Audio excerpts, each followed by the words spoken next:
Everyone, welcome to Bible Month training for 2020. We are here in Salisbury, but we're being joined by people from Ashford in Kent, from Leatherhead, from Guernsey, and from Jersey, and a whole bunch of other people that I know are watching from home and from a few odd places around the world.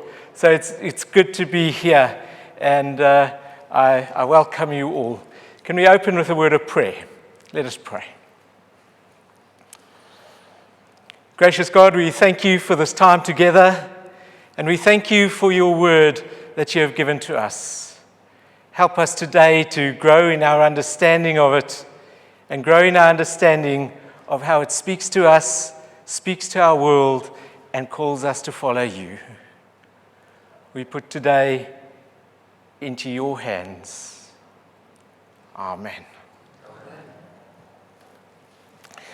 We're very lucky to have Dr. Ruth Starr with us today to lead us in the studies. Ruth is the Director of Studies for the undergraduate program and the Methodist Tutor for Biblical Studies at the Queen's Foundation. As one might expect, she has a long and distinguished academic career, Doctor of Theology and Master of Sacred Theology.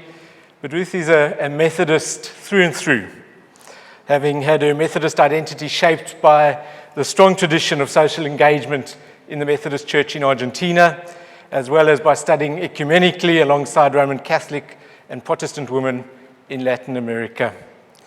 Initially inspired by the account of the murder of Oscar Romero in her GCSE textbook, her studies have led her across South America, Peru, and Argentina to explore liberation theologies, to spend time with priests, with religious sisters, with community workers, learning from Latin American women and theologians, and worked with women from Uruguay and from Argentina to publish journal articles exploring women's experience of everyday violence and how they resist everyday violence.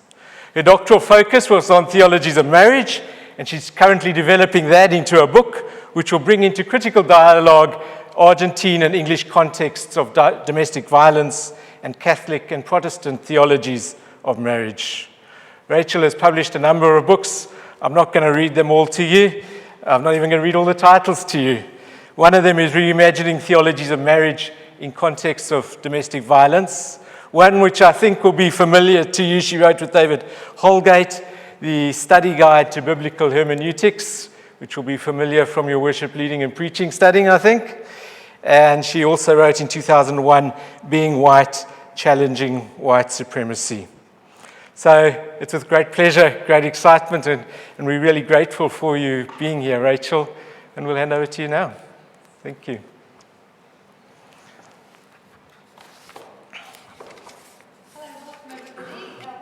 Introduction. Thank you very much, Adrian. That's great. Yes, I couldn't have said it better myself. So it's great to be with you here in Salisbury, and also those of you that are joining us through the live streaming. I hope that you will that you're comfy and you've got good cups of coffee or tea to hand, and you're going to enjoy the day with us. So first thing to remember is how to move the slides, so I'll do that first. We're focusing this morning on the Book of Ruth. There'll be 2 sessions with a break in between. The first will be a little bit longer because we're going to do some introductory work and then look at chapters 1 and 2, then have a break, look at chapters 3 and 4, and have a brief time for questions before we break for lunch, and then further questions that people are going to text or send in via the miracles of the streaming site to be kind of gathered up at the end of the day. So let's get started. Our first session is called Peace and Justice Shall Kiss, On the Road with Ruth. We're going to begin by thinking about what seems like quite a simple question, and those of you who have got sight of the handout will know that it's on the top of your handout. What kind of a story is this? So have a little moment's pause, or maybe jot down a couple of ideas. What kind of story is Ruth?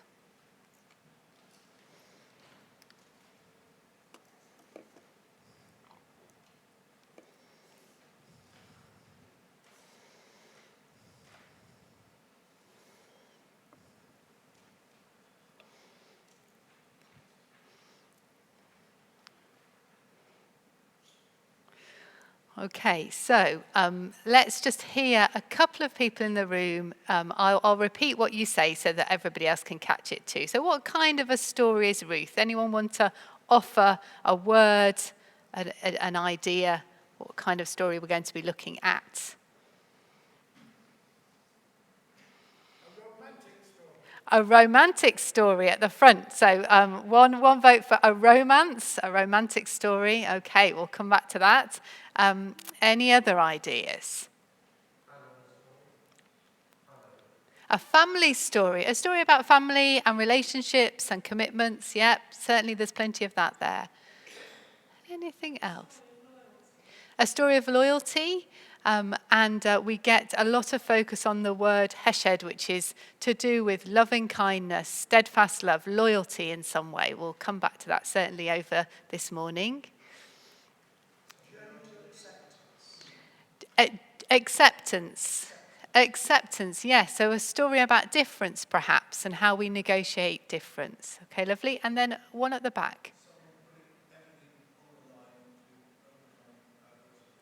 How we overcome adversity. I didn't get the first bit, but I got that. So,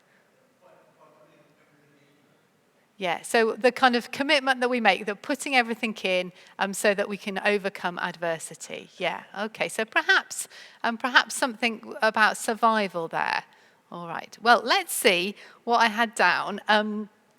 And apologies in advance, because I'm going to slightly suggest that some of your answers may need a little bit of nuancing in some way. But all of those themes that we've mentioned already are present in Ruth. It's just that there are also other things going on. So, this is a simple story. It's a story that's actually super complicated. It's multi-layered. So at first glance, we think, what a lovely story. Nice and short. We like that. Some characters that we can recognize and get behind. But there's a lot going on. Even in the Hebrew itself is complicated, has ambiguities, tensions, odd breaks in it. There's lots going on within the text, and there's lots of different ways of reading this text, as we'll discover during today. So it's not a simple story. It's not a serious story. If anything, it's a bit of a comedy. It could be described as carnivalesque. By that I mean we could see it being part of that time of wild abandon, that time when everything is upside down that we encounter at Carnival, or just before we enter into Lent. So think Mardi Gras or other kind of carnival moments. It's not a safe story, and this might be something that we haven't been encouraged to see within the text, but the text is full of violence. That violence often goes unmentioned in our churches, but one of the things I want to invite us to do this morning is to think about how we talk helpfully about violence and resistance to violence. And it's not really a love story. There is love in it. There is lots of loving kindness between different communities, different people, but it's not really a love story. It's not about how a girl finds a man. It's about how a girl and another girl or women survive. So how do people survive?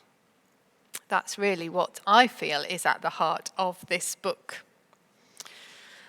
Okay, so are you already beginning to think, oh, I don't know, I don't like the turn this morning's going in? Well, bear with me and we'll see how we get on.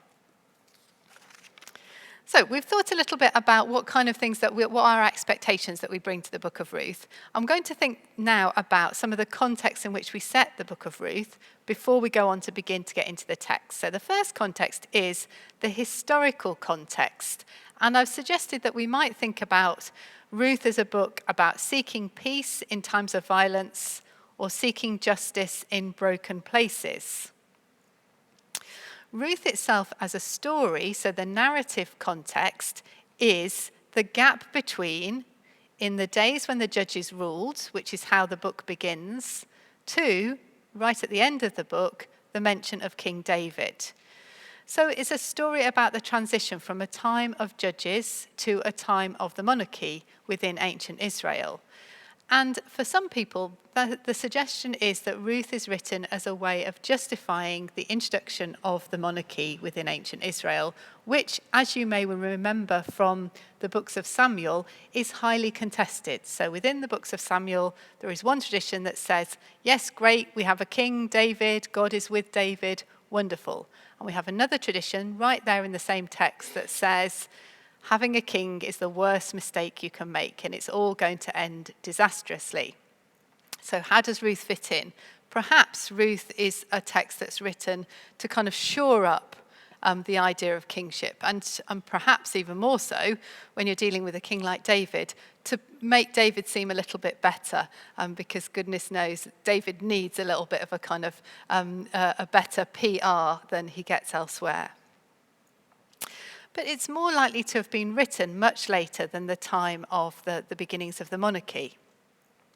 It's more likely to be written when Judah, or as it was then, Yehud, was a small province, a small tiny community within the big Persian Empire. The Persian Empire stretched at one point from Egypt across to India, the edges of India. Huge, massive. And after the time in slavery, in exile in Babylon, the Jewish leaders and religious folk and political leaders who returned back to what had become the province of Yehud, or Judah as we might know it better, were really struggling with how did they survive in this vast sea of the Persian Empire. Who were they? They felt under threat. Their community had been destroyed, their temple perhaps had been destroyed. Certainly it was the end of the monarchy. They had been scattered and only a few had returned. So what did they do? Well, on the one side, there were people who said, we're under threat, we feel anxious about our identity, let's close in. Let's erect borders. Let's make it so that people can't come into us. Let's decide that we are different from our neighbours and we will have nothing to do with them. Sound familiar? And those kind of traditions and ideas are very present within the books of Ezra and Nehemiah, which perhaps came from this similar time to Ruth, that talked about sending away foreign wives, excluding people who were different from the worshipping and social life of the community. Whereas Jonah and the book of Ruth perhaps are written to offer another alternative, to say, look, we actually need people who are different to us. We need and we value people who bring something that is other than us and our traditions. We need to have that diversity within our communities. So perhaps a huge amount we can learn from Ruth at this time when we're facing similar tensions within our own nation. So far, so good? Yeah, okay, all right, good. Let's move on then. So that's a little bit about the narrative and historical setting. What else is going on that Ruth might be trying to speak into when it was written? What about the social setting? Well, by that, I mean, how does Ruth engage with some of the social and legal norms that we might not be familiar with within our own context today? Ruth, as a text within the Jewish tradition, is read at the festival of Shavuot, which is the harvest festival, and also the festival that celebrates the giving of the law, or the Torah.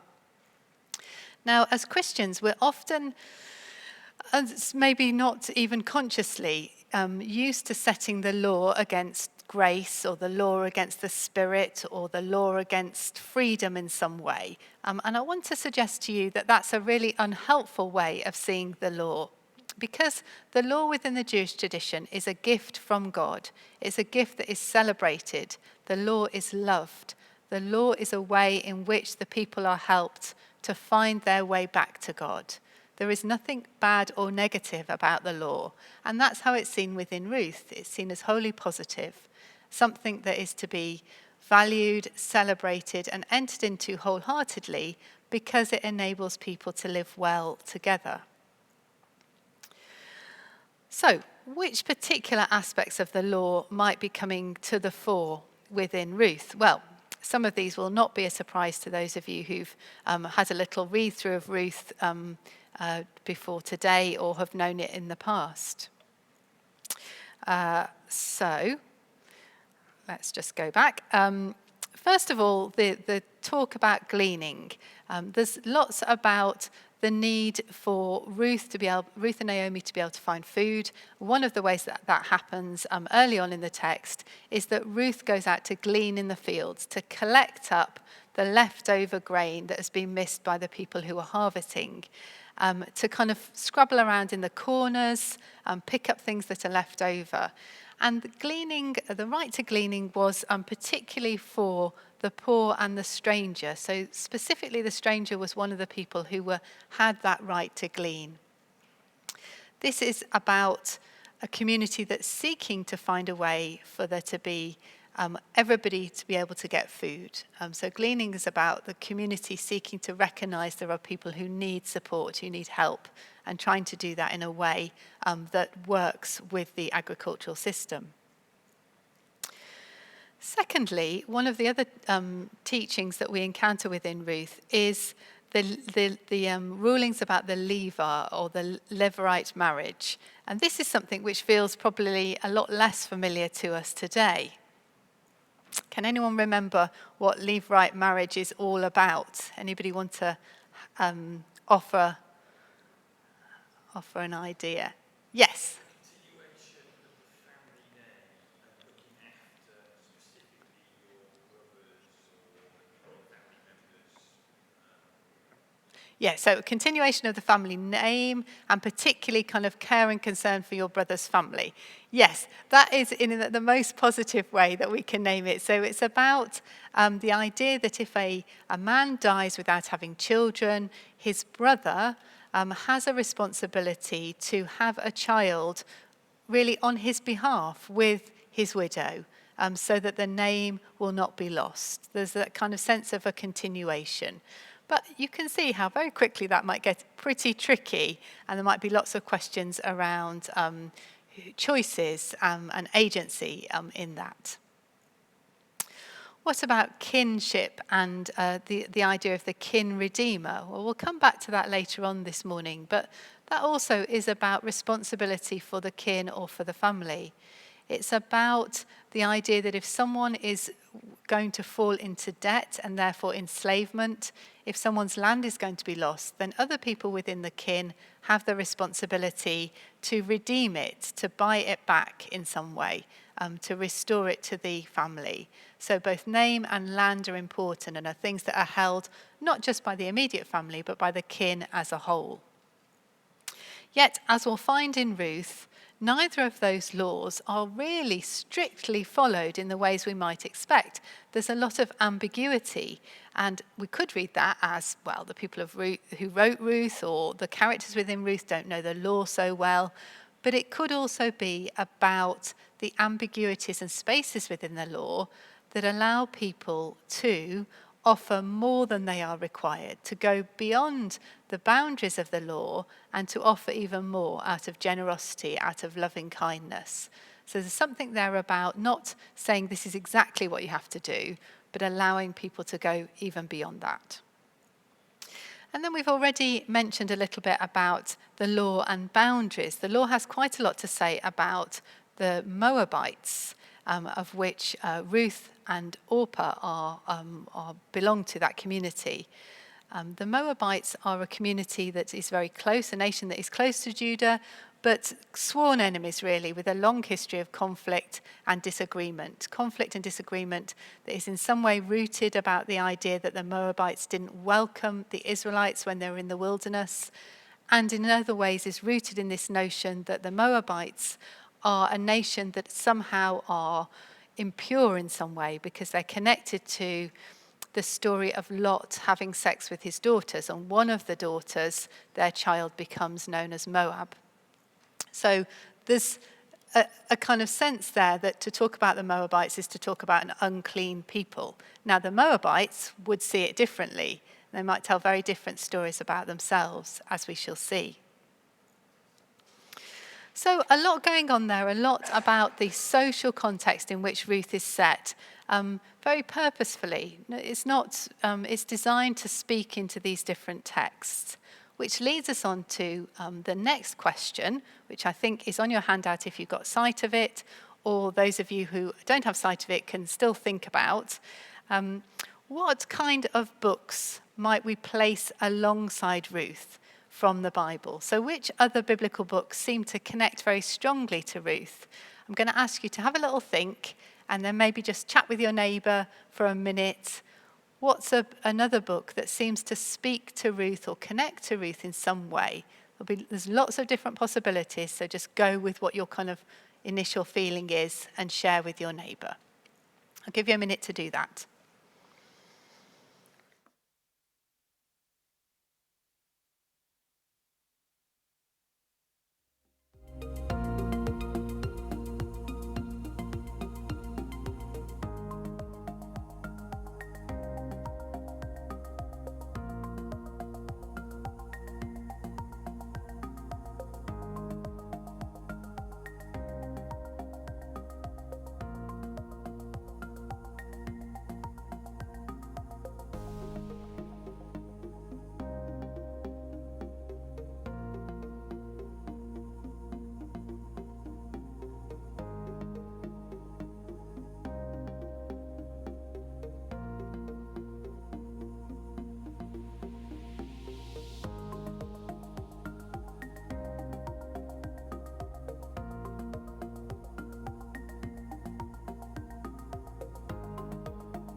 I'm going to interrupt you, as I'll probably do all morning. Just when you get to the good stuff, I pop up and say, stop talking and come back together. So apologies. Let's have some ideas. So just pop your hand up maybe, and we'll just hear a couple of different ideas about books that kind of seem to connect to Ruth, seem to speak to Ruth. Okay, who's got some ideas? Yes. Jonah, okay. Well, it's certainly a similar length, isn't it? Written at a similar time. What other reasons did you have for Jonah?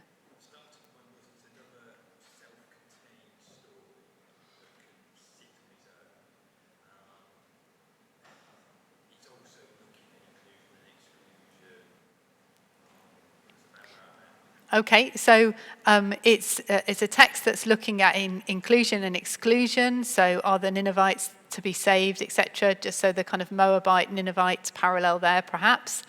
And it's also a text that we might call a novella, a story, a short story. So Jonah, Ruth, the story of Joseph as well are all described often as novellas. So a little novel, a short story. Okay. Others? Yes.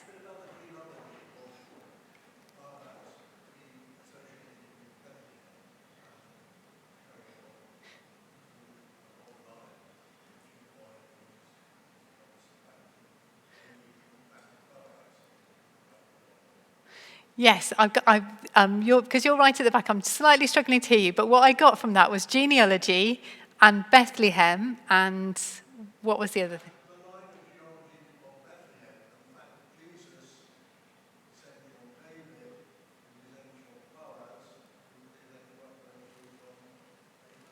Yes, yes, wonderful. So that would lead us to, thank you, Adrian. That would lead us to the beginning of Matthew's Gospel. Did anyone else get the beginning of Matthew's Gospel? That there's a genealogy there which mentions a number of people, including Ruth. And that's the only time Ruth's mentioned in the New Testament. We'll come back to that in a moment, but thank you. That's a great one. Yes? Listening to your point about going beyond boundaries, going beyond the sort of letter of the law, put me in mind of Paul's letter to Philemon. Okay, yes, good. Now I'm immediately out of my comfort zone because that's New Testament. I'm thinking, oh, help. But I remember that's about the letter that's sent to the person who's been enslaved, or the person who's perceived as the owner of the enslaved person. So say a little bit about the link there. Well, in the sense of, Paul's arguing that he should accept his runaway slave back, which was obviously beyond the sort of legal expectations about what you might do with a runaway slave. Yeah. Okay. Yeah, thank you. So that sense of law or social kind of assumptions being a starting point, not an end point, that within the Jewish and Christian communities, as with many other faith communities, we're asked to go beyond the letter of the law, or beyond what the law specifically requires of us. Thank you. Okay. One more. Yes. Well, that's also true of Hosea, isn't it? In terms of, he could have divorced his wife, but God was saying don't. Yeah. Yeah, so Hosea, that's a really interesting one, because there's a lot there, obviously the kind of connection with marriage and relationships that Hosea and Gomer are kind of connected into. Lots of relationships that are problematic within Hosea, so a huge amount of violence, but also that a kind of desire to somehow have the relationship restored or redeemed in some way. So yeah, another great connection. Okay, well, let's see where I got to. You'll see some of your suggestions are up there. Okay, so we've got Leviticus and Deuteronomy because of the legal codes that we get in those texts that then appear and are kind of worked out in Ruth. So some people see Ruth as what might be called a midrash on the law, an exploration of the law in some ways. Judges and Samuel because of the setting, the narrative setting, and because in the Christian canon, certainly the Book of Ruth falls between those two books.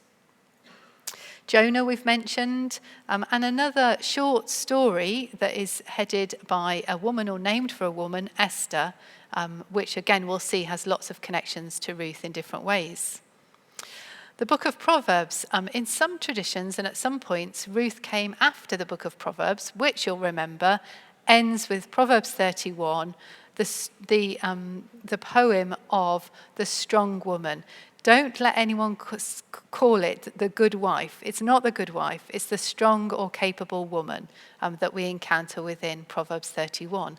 And Ruth, in some way, is like the strong woman, but she's also like the wise woman and the strange woman that come earlier within Proverbs. Song of Songs, well, lots of reasons why I popped Song of Songs in there. Another story about living and relationships and everyday life and desire and confusion around desires. So plenty of things there. Job, particularly because of the character of Naomi and the way that both Job and the Book of Ruth begin and end with stories of loss, and then perhaps end with that sense that loss is somehow being restored, although in both cases it hasn't been restored. So Job and Job's wife lose everything, and even though that's supposedly restored at the end of Job, it's not really. That grief continues, and the same as we'll see with Naomi. Who else? We've mentioned Matthew about the genealogies. James, because of that sense of James as a text about living faithfully, walking the walk, having responsibility to act well with others. And Genesis, because, goodness me, where to start? There are so many connections with Genesis. There's lots of allusions to particular characters, and there's direct quotations or references to particular characters in Genesis. But there's also some stuff there in connection with the story of Joseph about grain and famine and moving because of famine. So plenty of ways in which you might, as leaders and preachers, link some of those texts into Ruth. Okay, so we've thought about historical, social, and what we might call canonical, the place where Ruth is within the canon, where the place where Ruth occupies in the conversation that is our biblical canon. What about the interpretive conversation? Where do we find Ruth in the history of interpretation? Well, what we find is that Ruth has various moments where Ruth is in vogue as a biblical text to be studied. And certainly in the last few decades, there has been an explosion of writing on Ruth. I mean, I started doing the work on the Bible Month magazine in the summer, thought, well, I'll get through this reading, no problem. And it just hasn't stopped. There's still books and books and books and more commentaries, more articles about Ruth that are written from many different perspectives that I am absolutely loving reading. So there's a few ideas within the Bible Month magazine of where you might read more about Ruth, and I encourage you to follow those on. What do you notice about the different interpreters that I've put up on this slide? They're all women, yeah, okay. And that isn't to say that there aren't plenty of male scholars who write on Ruth. There are, and that's great, and I've certainly drawn from them. But I suppose I'm wanting to say that Ruth has been a particular focus in recent years, for feminist and womanist scholars. So by womanist, if you're not familiar with that term, that's African American women scholars who are writing about class and race and gender and the way that those impact on African American women. What else? Anything else you notice about the interpreters up there? Yeah, yes. There's a great diversity of people's contexts, experiences and identities out of which they're reading the Book of Ruth. And what I'm hoping this slide helps us to see is we all read Ruth from our own place. And that means we see some things that no one else can see, and we miss loads of things that other people will be able to see. So some of the ideas and readings of Ruth we're going to look at this morning will be quite different and stark to you, because the way that they've come about is through a particular experience. So again, maybe a question would be kind of test out, why is this so new to me? What is missing in my experience that I haven't seen that in the text? The other thing to mention is there's a number of Jewish scholars up on this slide. And again, that was a particular intention of mine because Ruth is primarily a Jewish text. It's a text first and foremost within the Jewish scriptures before Christianity claims the Jewish scriptures as part of the Christian scriptures as well. And I want us to be encouraged to hold open both Jewish readings and Christian readings of the text and not to collapse Ruth into a Christian reading. Okay, right, we're getting there. We're beginning to get to the beginning of Ruth. So one more slide before we do. A question about whose story is this? What would it feel like if, instead of being called the Book of Ruth, these 4 short chapters were called the Book of Naomi, or the Book of Boaz, or the Book of Orpah? How would that feel? Again, something to think about and something that I've wanted us to explore. And one of the ways I've done that is by naming each chapter after one of these characters. So with that in mind, we're going to turn to the Book of Orpah, chapter 1. I'm just going to have a little word of introduction, and then somebody is going to magically appear and read some of the text for us in a moment. So, the Book of Orpah. This is a book that begins and ends with the house of bread, in the house of bread in Bethlehem. So, Bethlehem meaning the house of bread. In the beginning, there is no bread in the house of bread. So you immediately get the sense that this text is saying more than we might read from the surface. At the end of the chapter, a return to Bethlehem where there is bread once more. And in the middle, a lot of this chapter takes place on the road with companions. Those of you who are kind of familiar with other languages will know that pan means with bread. So the companions on the road are those we share bread with. So the whole of the first chapter is kind of exploring the theme of bread. When do we have it? When we don't have it? How do we share what we have? So with that in mind, let's hear from Ruth chapter 1, verses 1 to 5 to begin with. Thank you.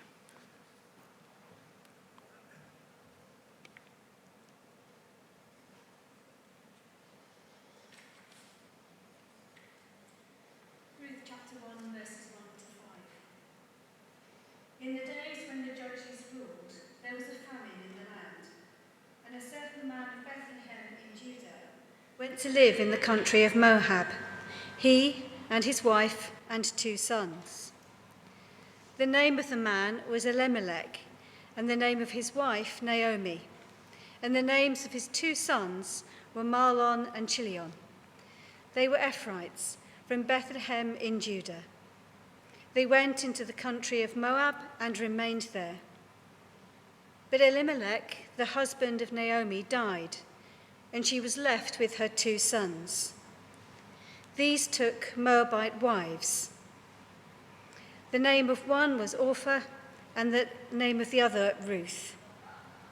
When they had lived there for about 10 years, both Mahlon and Chilion also died, so that the woman was left without her 2 sons or her husband. Thank you. So this beginning of the book of Ruth, or as we're calling it, the Book of Orpah, is like a big siren saying, alert, alert, disaster, disaster. What do I mean by that? Well, we have mention of the judges. The time of the judges, we know, is a time when every man did what was right in their own eyes. It is not a good time. It is a time of chaos and violence. There was famine. Famine tends to be connected in some way with injustice within the biblical tradition, and certainly within our world today. And to top it all, we have a man from Judah who goes to live in Moab. There are 3 big red flashing buttons that are saying disaster is about to befall this family. Everything is going to go wrong. So the text spells it out pretty clearly to us. What about the names as well? The names in the Bible are often very symbolic. And again, immediately from the names, we would know that something disastrous was going to happen. We have Elimelech, which means my God is king. But this is the time of judges. And this man has fled from his own community, abandoned them, and gone and lived with the so-called enemy. We know he's going to get in trouble pretty quickly. We have Naomi, whose name is a bit ambiguous, as she is, but perhaps it means pleasant. But again, whether Naomi can remain pleasant is to be seen. And then their children, Mahlon and Chilion, which means a little illness, a little destruction. We know where they're going, and pretty quickly they get wiped out too. And we're left with Naomi and 2 Moabite women, Orpah and Ruth. We're often encouraged to set these women against each other. I want to encourage us not to do that, and particularly not to set Orpah and Ruth against each other. Although Orpah's name can mean the nap of the neck, the idea of Orpah walking away, it can also be something about cloud and water. In the same way, Ruth's name can mean saturation or satisfaction, fullness in some way. Both are connected in some way to water, and water is often a sign of life and life-giving. So these are not necessarily negative names here. What else did I want to say? Oh yes, it's kind of crazy the way that these 2 women of Orpah and Ruth are often set against each other, particularly in stories of conversion.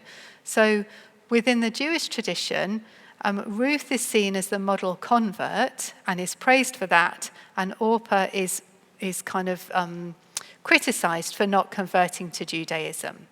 But by the time we get to the medieval Christian readers, what happens?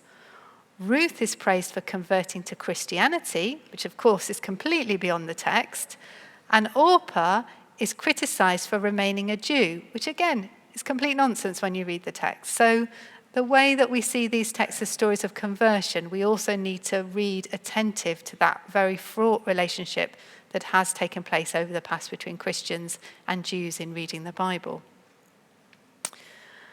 All right then, so let's have our next reading from the book of Ruth, verses 16 to 14, and then we'll probably keep carrying on with them. So Ruth, chapter 1, 6 to 14. Then she started to return with her daughter-in-laws from the country of Moab. For she had heard in the country of Moab that the Lord had had consideration for his people and given them food. So she set out from the place where she had been living, she and her 2 daughters-in-law, and they went on their way to go back to the land of Judah. But Naomi said to her 2 daughters-in-law, "Go back, each of you, to your mother's house. May the Lord deal kindly with you as you have dealt with the dead and with me.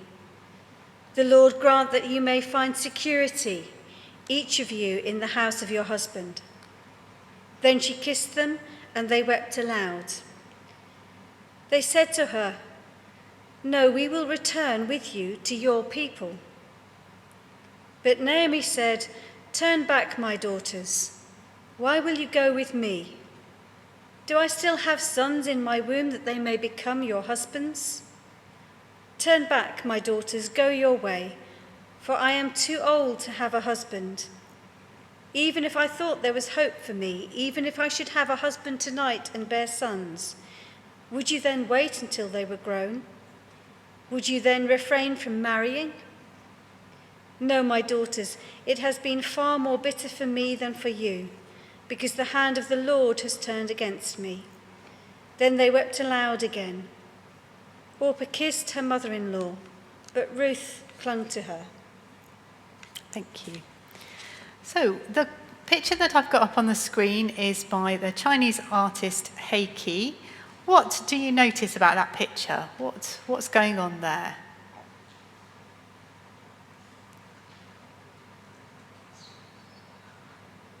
Anybody want to offer a view, a perspective?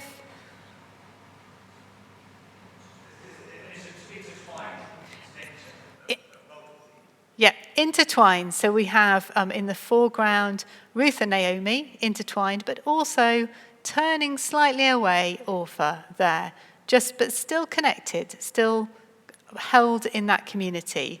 And you'll see on the floor the basket has 3 grains within it, 3 ears of grain, perhaps suggesting that this is that place of sharing bread, of sharing the journey together.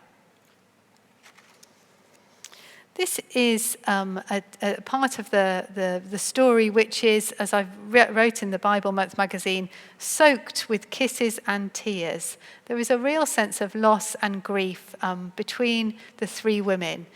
Orpah is still here until verse 14. She's still part of the story. She is clearly loved and cared for by the other 2 women. And her loyalty, her loving kindness is praised by Naomi. Naomi, the way she talks, interestingly, begins by saying, giving quite a few kind of blessings to the 2 women. May God bless you, this kind of quite standard blessing. But then halfway through, she breaks off and the tone of the language changes. And she says directly to the 2 women, "Look, find husbands, survive." So there's a contrast here between that sense of God providing what we need for life, God blessing us, God rewarding us, with a kind of sharp order to the 2 girls. You need to do what you need to do in order to survive. And what she doesn't say, but what is very obvious to us as, would have been obvious to the initial kind of readers or hearers of the text, is that Naomi is kind of reticent about Ruth and Orpah going with her because she knows that they won't be welcomed as foreign women. So that's part of the thing that is unspoken but very clear to everybody who read the text. Well, what about Orpah? She's heading out into the distance. What might we think about her? Well, certainly she's loyal. She's loyal to Naomi, and Naomi praises her. But then she's also loyal to her own mother's house, and that's the difference here. Ruth decides to stick with her mother-in-law. Orpah sticks with her mother and her own community. And that is something I feel should be praised a little bit more. So here we have an extract from a text by Musa Dube, who's a Botswanan feminist biblical scholar. She creates this lovely piece about imagining the discovery of the unpublished letters from Orpah to Ruth. What might they still be saying to each other if they're writing? Once they've separated, how might they still stay in touch? And I'll just read you a little bit from the final letter that Orpah writes to Ruth. I often wonder what became of you and Naomi in Bethlehem. Sometimes I wish I could see you. My daughter was named Ruth after you, for in this land you shall never be forgotten. When you have borne children, you should tell them stories of the Moabites, their origins, kindness, hospitality, and struggles for survival. These are the true words of Orpah, your eldest Moabite sister, the one who returned to her mother's house and to her gods. So perhaps an encouragement for us as preachers and leaders to value Orpah's choices and not to suggest they have to be set against or in contrast to the choice that Ruth makes. Let's hear a little bit more then from Ruth chapter 1. So if we could have verses 15 to 18, please. So she said, "See, your sister-in-law has gone back to her people and to her gods. Return after your sister-in-law." But Ruth said, "Do not press me to leave you or to turn back from following you. Where you go, I will go. Where you lodge, I will lodge. Your people shall be my people, and your God my God. Where you die, I will die. There will I be buried. May the Lord do thus and so to me, and more as well, if even death parts me from you." When Naomi saw that she was determined to go with her, she said no more to her. Thank you. This is perhaps the most familiar part of Ruth for many of us, and we'll come back to how we might read this passage in a moment. But I wanted to just mention, those of you who are looking at the screen will see that instead of the Lord, I've put up 4 letters, the divine name, which is often unspoken, but we might pronounce it as Yahweh if we were pronouncing it. I've put that up as a reminder to us that when we see the Lord in capital letters in our Bibles, that is not the word that is there. The word that is there in the Hebrew is the divine name, which is a play on the word to be, and talks about God as a God who is being, who creates, who is the beginning of everything, who will be and is and has been in all times. A much more lively, dynamic name for God than Lord, which we've got as a kind of stuck on for various reasons. So do think about thinking about how we name God as well within this text. What is this promise that Ruth makes to Naomi? We've got a number of different options, some of which you'll find more helpful than others. Perhaps this is a vow of loyalty. There's a similar vow that is made to David by one of David's companions in the army about committing to go with him, committing to support him, kind of have his back, so to speak. Perhaps it's a pledge of love, and certainly it's a text that is sometimes read out in marriage services, both marriage services between different sex, so heterosexual marriage services, and also same-sex marriage services. And it's had quite a strong history of being read as a commitment between 2 women, that perhaps is friendship, perhaps is family, but perhaps is signalling that these women are lovers. And that's a reading of the text that is, for me, beautiful and lovely and opens up that possibility of different relationships. So this is a text which may speak of LGBTQI couples, or we might sometimes that community is called the queer community or claims that name for themselves. So perhaps this is a pledge of love, a love that is different and is encouraging us to think differently about relationships. Now, you'll see that there's space for at least one more idea in my little square here on the screen. What would be the third idea? Well, perhaps a less helpful or less joyful reading of this text. It could be that this is a text that's a contract of survival. And by that I mean that Ruth, as a young woman who perhaps doesn't have a family to return to, she's a foreign woman, she is on the road about to enter into a place where she will be seen as a foreign woman, with an older woman who is established in that community. And she realizes if she's going to survive, she has to enslave herself to Naomi, offer her resources, which is both her physical work, but perhaps, as we'll see, her sexual work, and offer those to Naomi as a way of ensuring her survival. In this way, Naomi is someone who exploits in some way Ruth's youth, Ruth's possibilities to work, to have sex, to be used in that way in order to enable food to come into that household of Ruth and Naomi. So that's a bit more of a traumatic reading that we might feel a bit more ambivalent about. All right then, so let's have our final part from Ruth chapter 1, and then we'll probably whiz a little bit more quickly through Ruth chapter 2. So from verses 19 to 22, please. So the two of them went on until they came to Bethlehem. When they came to Bethlehem, the whole town was stirred because of them. And the women said, "Is this Naomi?" She said to them, "Call me no longer Naomi, call me Mara, for the Almighty has dealt bitterly with me. I went away full, but the Lord has brought me back empty. Why call me Naomi when the Lord has dealt harshly with me, and the Almighty has brought calamity upon me?" So Naomi returned to go with Ruth the Moabite, her daughter-in-law, who came back with her from the country of Moab. They came to Bethlehem at the beginning of the barley harvest. Thank you.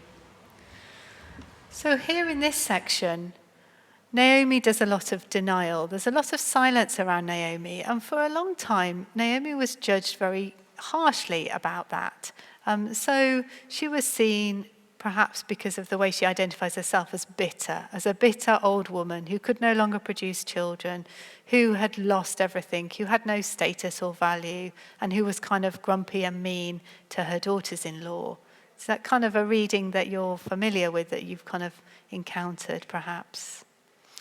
But we might also read Naomi as a woman who has lost her husband and both her children, perhaps in traumatic circumstances, and has had to leave because of famine, and is then returning to a community that may judge her for leaving.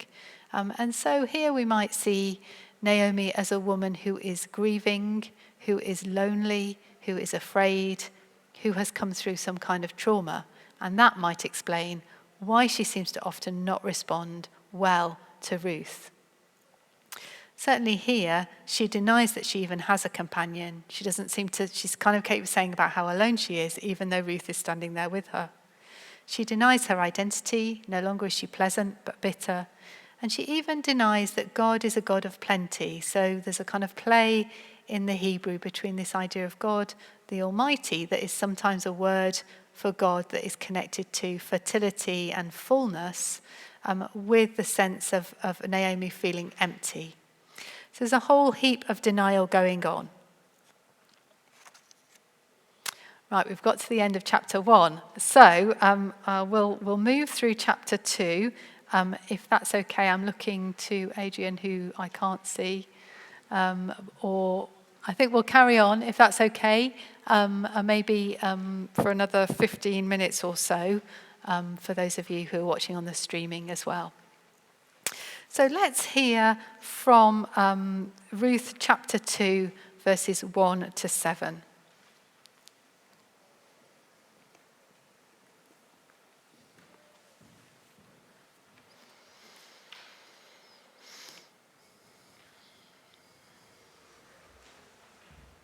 Now Naomi had a kinsman on her husband's side, a prominent rich man of the family of Elimelech, whose name was Boaz.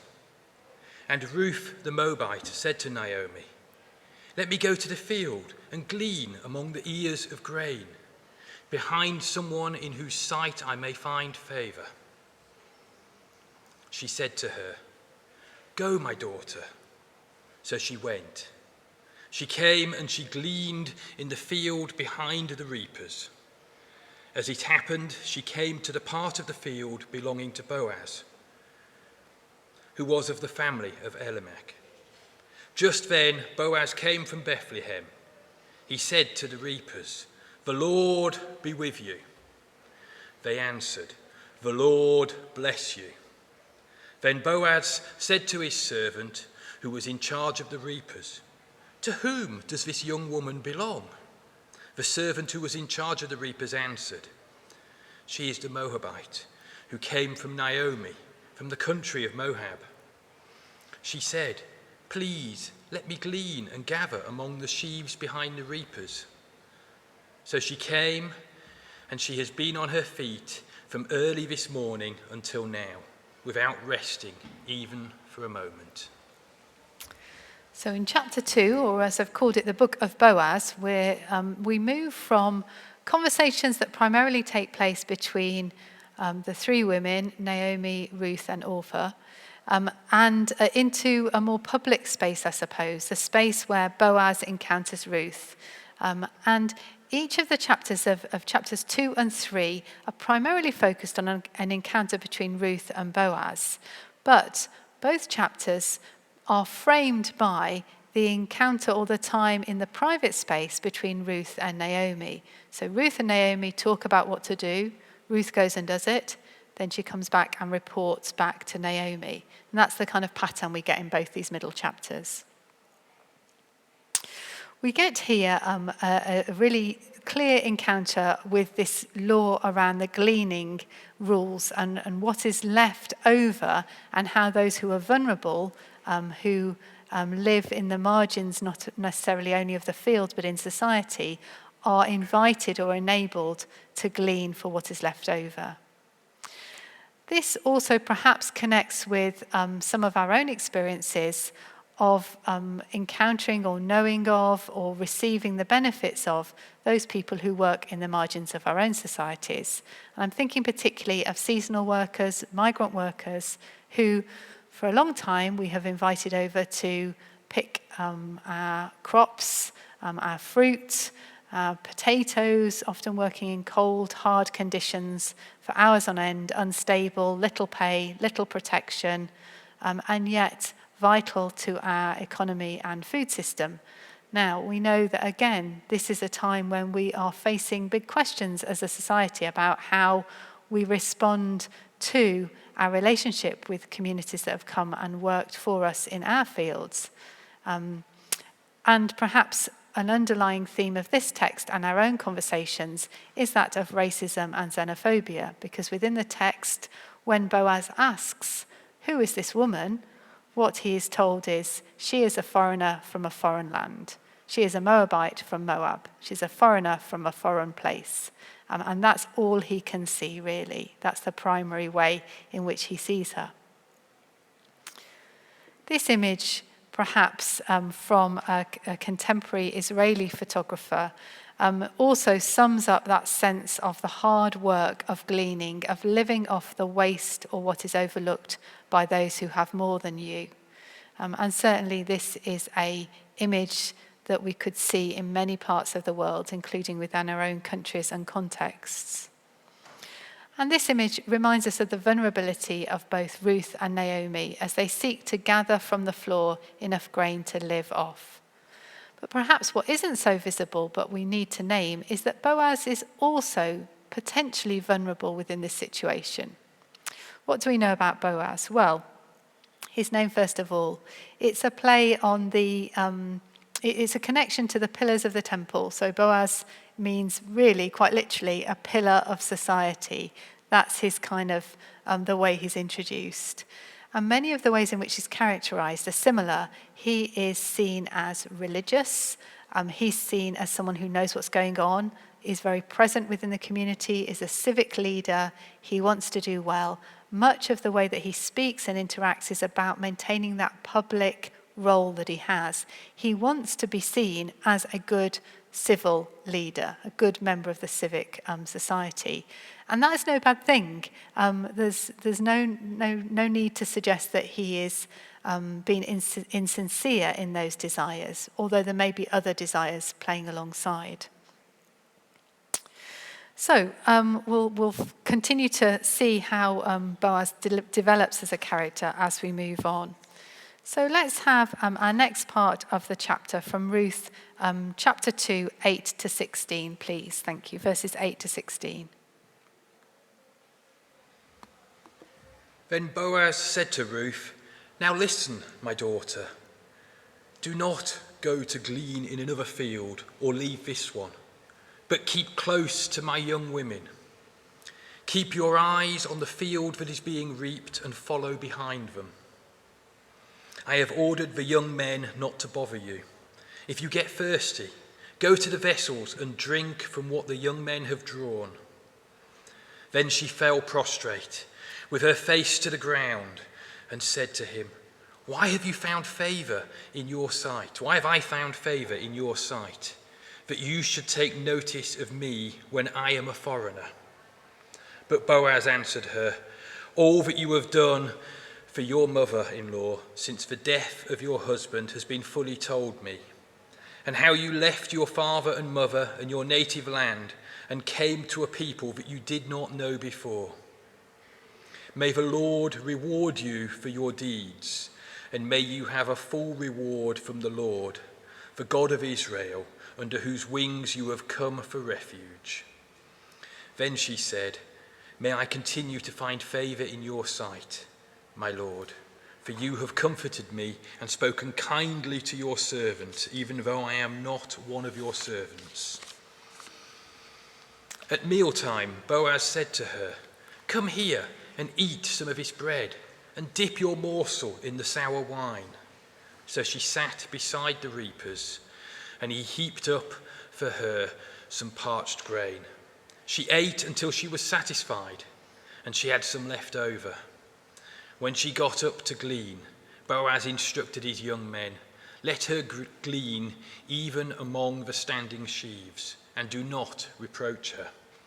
You must also pull out some handfuls for her from the bundles, and leave them for her to glean, and do not rebuke her."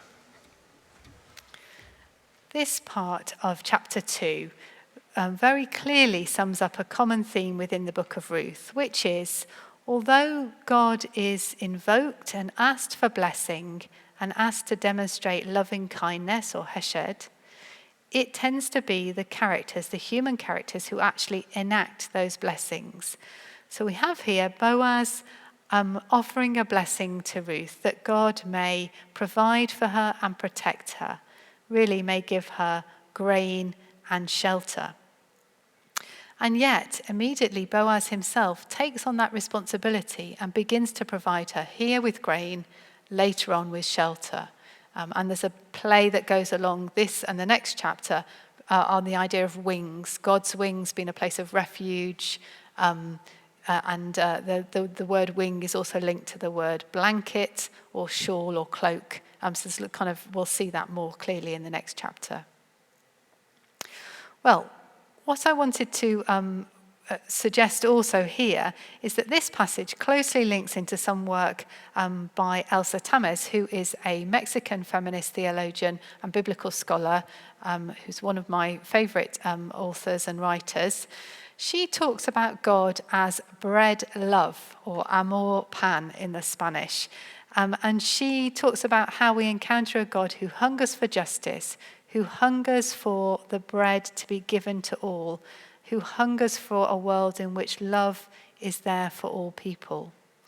And she says, if we encounter a situation where there is not enough bread or not enough love, that is a sign that things have gone wrong, that situation is not how God wants it to be, because God is a God who is fundamentally a God we can name as bread love, a God who desires good things for us and for all people.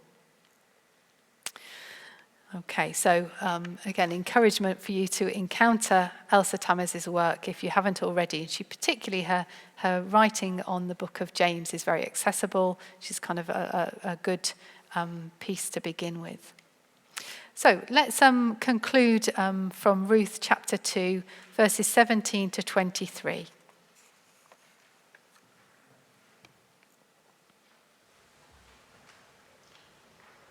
So she gleaned in the field until evening. Then she beat out what she had gleaned, and it was about an ephah of barley.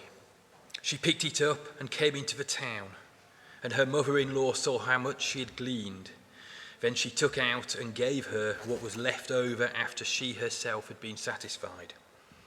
Her mother-in-law said to her, "Where did you glean today? And where have you worked? Blessed be the man who took notice of you." So she told her mother-in-law with whom she had worked and said, "The name of the man with whom I worked today is Boaz." And then Naomi said to her daughter-in-law, "Blessed be he by the Lord, whose kindness has not forsaken the living or the dead." Naomi also said to her, "The man is a relative of ours, one of our nearest kin." Then Ruth the Moabite said, "He even said to me, 'Stay close by my servants until they have finished all my harvest.'" Naomi said to Ruth, her daughter-in-law, "It is better, my daughter, that you go out with his young women. Otherwise you might be bothered in another field." So she stayed close to the young women of Boaz, gleaning until the end of the barley and wheat harvests, and she lived with her mother-in-law. So this is the moment where the scene shifts from the public space in the field back to the private space of Ruth and Naomi's conversation at the end of the day, and their continued planning for how things will work out for them, how they will manage to get enough grain to eat.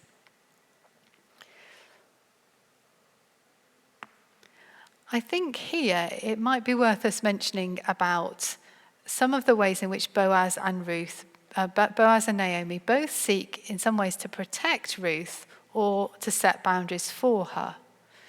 So both of them say, don't go into the unknown fields, stay with another group of workers. Boaz suggests staying with, she says that he tells her to stay with his young men. Naomi suggests that she stays with the young women. And Boaz says earlier in the chapter to the young men working in the field, do not bother Ruth, but actually the word is do not assault or molest Ruth. So here we have a case where Ruth, as a young woman, is required to modify her behavior in order to escape sexual violence. And the question for us might be, is it Ruth's behavior that needs to change? Or is it that we need to be using this text as a way of speaking about who is vulnerable within our community and whose behavior and assumptions needs to change in order that those people are not vulnerable? So a question to take into our preaching here may be, what might Ruth have to teach us about seeking justice for ourselves and for others? How do we acknowledge those broad social and cultural inequalities and injustices that make certain people more vulnerable than others? And how can we challenge those as preachers? Final slide before we break. Just a mention back to this idea of the Redeemer. Through the whole of the Bible, we have the image of God as the Redeemer overall. It is God who redeems and saves us. And yet, redemption as a kind of notion, as an activity, is very much rooted in those practical tasks of restoring what is lost, whether that is loss of a relative to debt and enslavement or loss of land through debt. There are responsibilities here that I referenced earlier. Interestingly, in Ruth, this idea of redeeming or restoring is used more intensively than anywhere else in the Bible. So this is very much at the heart of what Ruth is about, the notion of redeeming. And as I've already mentioned, it's often humans who do that redemptive work, and not always the humans we expect it to be. So it turns out that Boaz has there is a closer next of kin to Ruth than Boaz, as we'll see in the next chapter. And yet Boaz is the one who ends up redeeming the land. And it turns out that it will be Obed, who is yet to be born, who redeems Naomi's name from being forgotten. So redemption coming from unexpected places, perhaps. Okay, well, somehow we've managed to get to 20 to 12. Shall we have 15 minutes? Yep, so that would bring us to 5 to 12. There's a quick maths there. 5 to 12, 11:55, we'll come back and we'll continue with chapters 3 and 4. Thank you.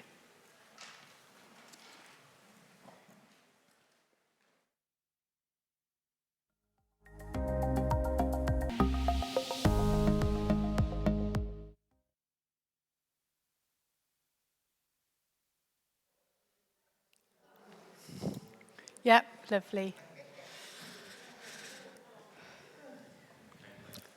Okay, so are we ready? Are we streaming, etc.? Still people coming back.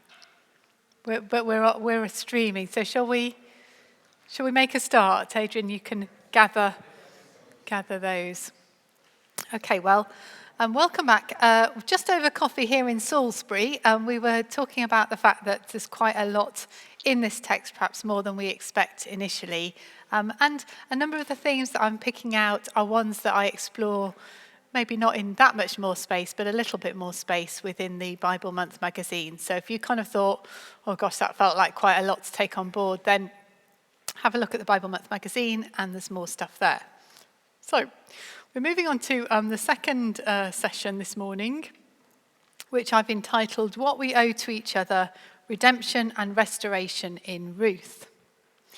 And I particularly wanted to make reference to a television programme that some of you may have seen. Have any of you watched The Good Place?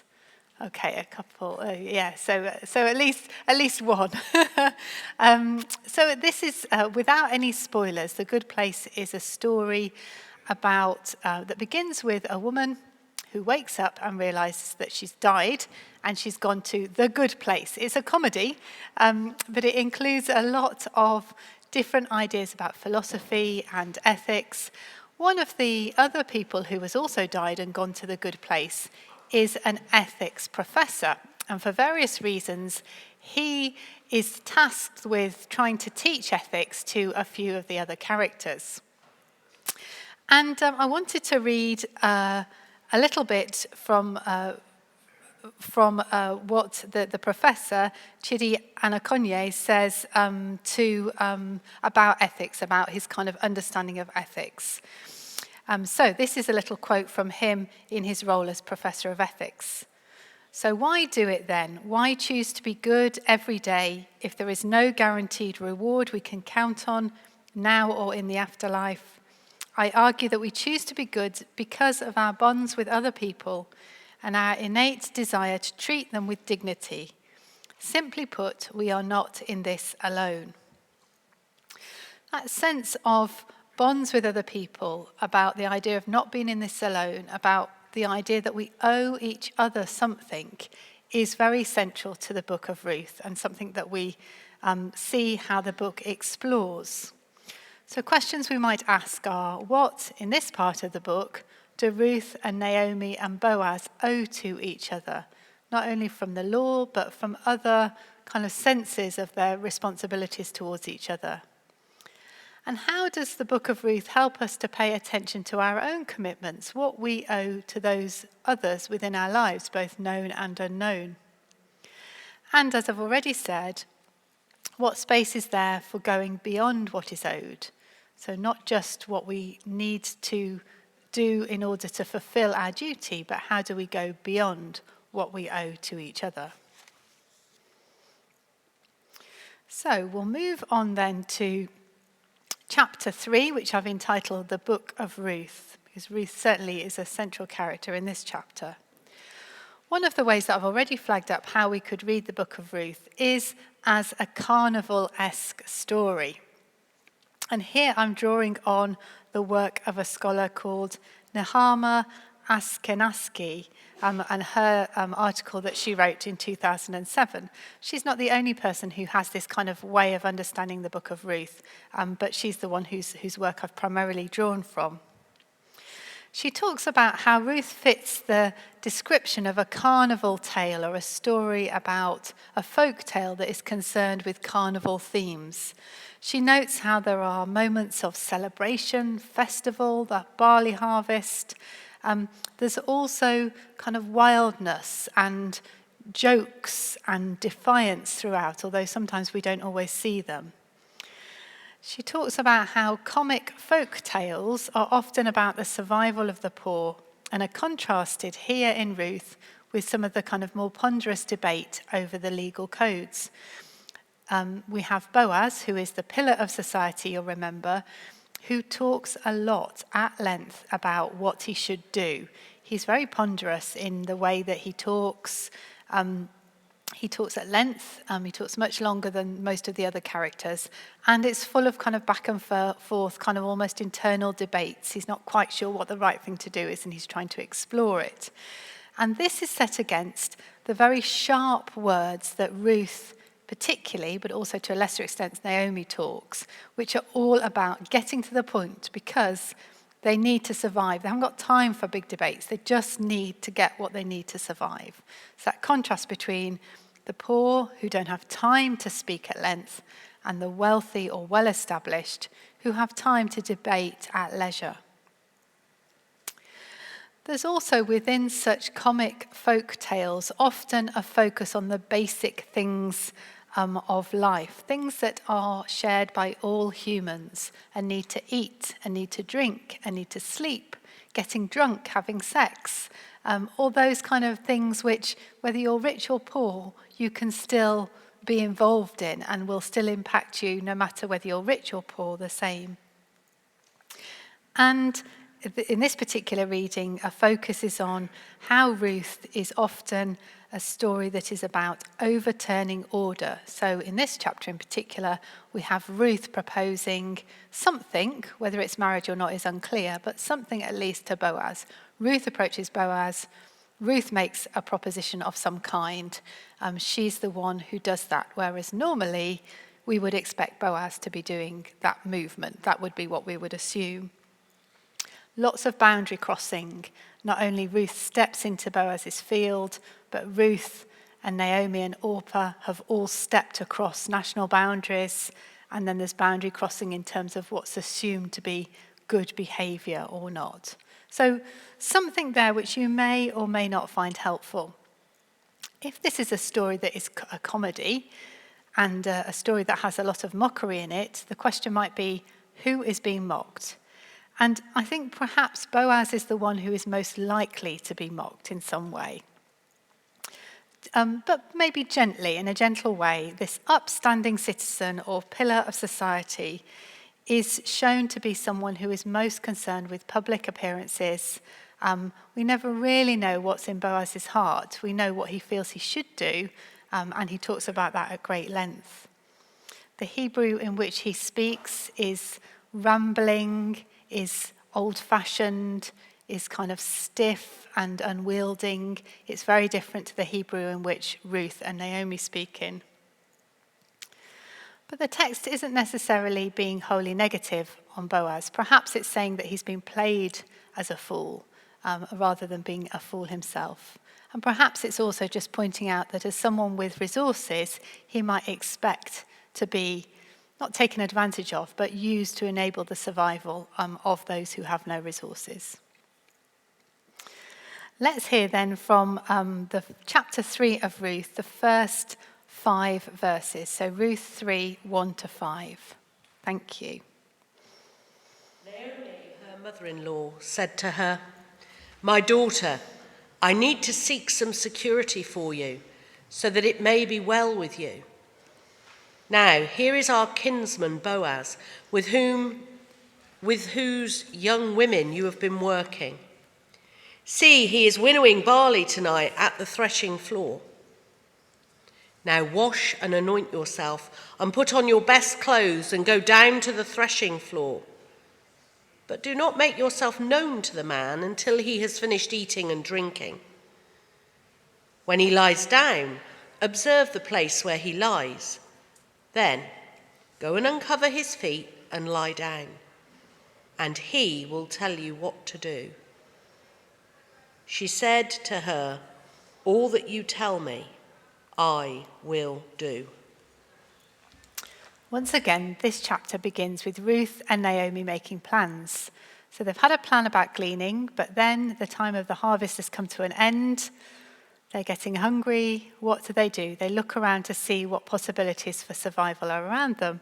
They see Boaz and they decide they need him for their survival.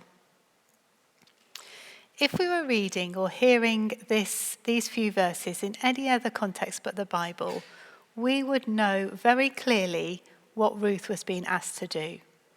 There would be no getting away from it. Yet somehow, because it's in the biblical text, we shy away from naming what's going on. Ruth is being asked to prepare herself to sleep with Boaz. Now, whether she does or not, the text is ambiguous, but certainly that is what she has been required to do. This is a young foreign woman who is poor and vulnerable. She has been asked by an older woman to prepare herself, bathe and anoint herself in order to go and have sex with an older, wealthy man. That is the reality of the text. And that is the reality also of Esther. And this is where Ruth and Esther very much overlap. Similar words, similar pattern, and similar use of a young woman's body that is used sexually in order to ensure the survival of both the woman and a wider community. That's not to say that Ruth doesn't have any agency here, but we have to question how much she has a choice, whether she chooses to go ahead with the plan or not, whether she recognizes that's the only way for her to be able to eat or not.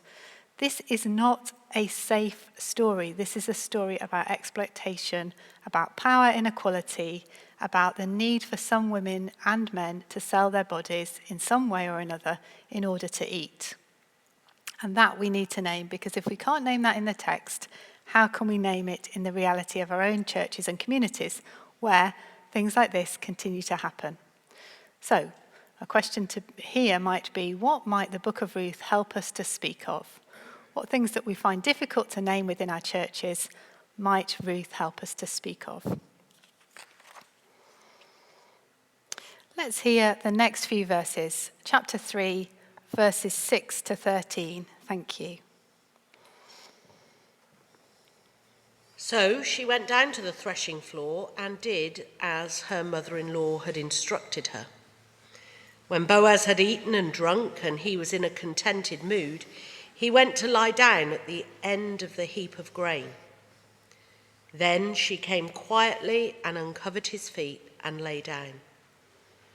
At midnight, the man was startled and turned over, and there, lying at his feet, was a woman.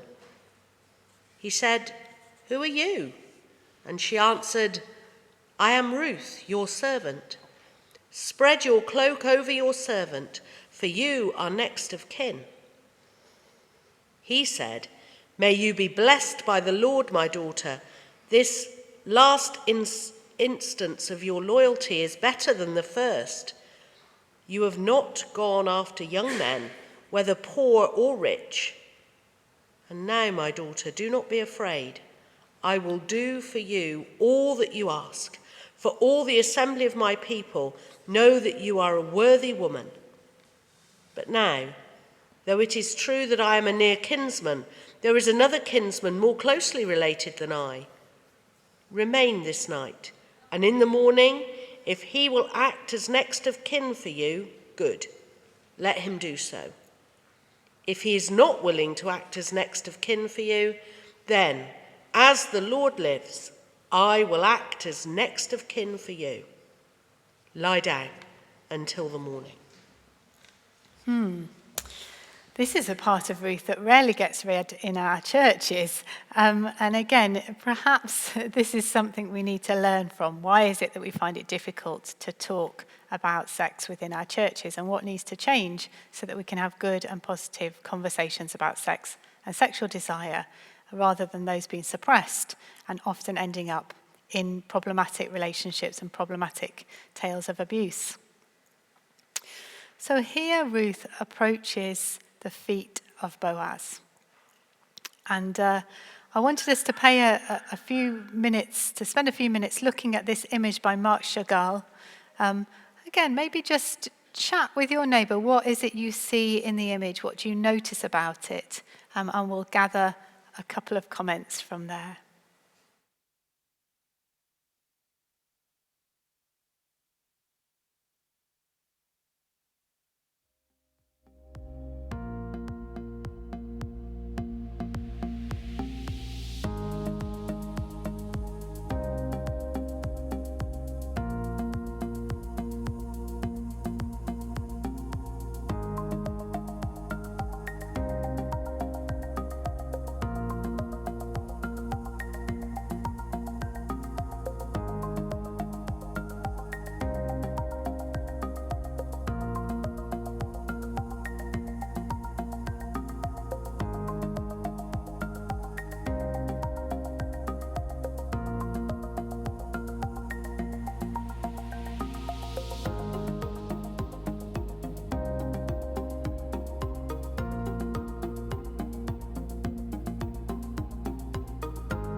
Comments on the picture.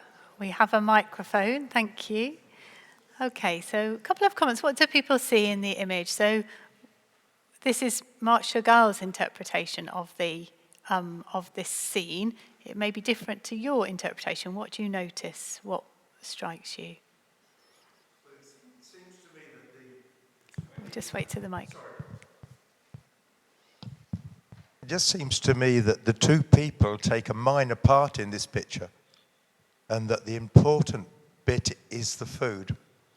Yeah, absolutely. We'll come back to that, but that's a great observation. The food dominates, doesn't it? Even in the light. So although the moon, in some ways, one commenter mentions the moon reflects Ruth's breasts. So there's a kind of connection there between where the points of light are in the picture.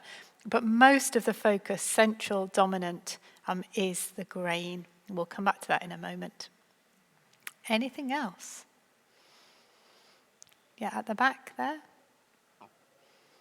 Ruth's expression struck me. It's a kind of almost expression of trepidation, of worry, of concern, as you would expect. It's not one of comfort and one of feeling like she's safe. Yeah, thank you. Boaz is happily kind of slumped out, isn't he? And there's Ruth, perhaps about to make a move, perhaps having made her move. We're not sure. But yeah, she seems more alert, awake, looking beyond the relationship at this point, looking beyond her immediate connection or interaction with Boaz to something that is happening beyond that. So that's, again, a really helpful observation. Okay. Well, let's pick up on that point about the grain then. If Ruth is primarily a story about food, about being empty or satisfied, we shouldn't overlook that Boaz is described as lying down at the end of the heap of grain. Perhaps what Ruth is searching for in the darkness isn't the body of Boaz, but is the heap of grain. Perhaps she's gone looking for the grain, the food, and she stumbles over Boaz in the middle and thinks, okay, this is the man who lies literally between me and my next meal. So I need to engage with him in order to be able to have that grain. That's what she's got her eye on. Then we might ask, who is vulnerable in this context? Is Boaz being played and exploited, or is Ruth continuing to be vulnerable because of the reality that she is a young woman in a public space with lots of drunk men? So where's the vulnerability? And we might say that both are vulnerable in their own ways, and we shouldn't overlook the vulnerabilities of either. Boaz perhaps is vulnerable in terms of his social status, and Ruth is vulnerable on a whole heap of different levels in terms of her sexual and physical well-being, as well as her position within the society in which she's only just entered into. We see here also reference to the wings. So in the text we have, I am Ruth, your servant, spread your cloak over your servant. And the word for cloak is associated with the word for wings. So is Ruth asking Boaz to fulfill the blessing he has put upon her about God providing refuge and protection? God's wings, is it a play on that? Or is it about marriage? Is it spread your wings over me, protect me? Is it simply about sex? Because wings might be linked into some kind of sexual reference here.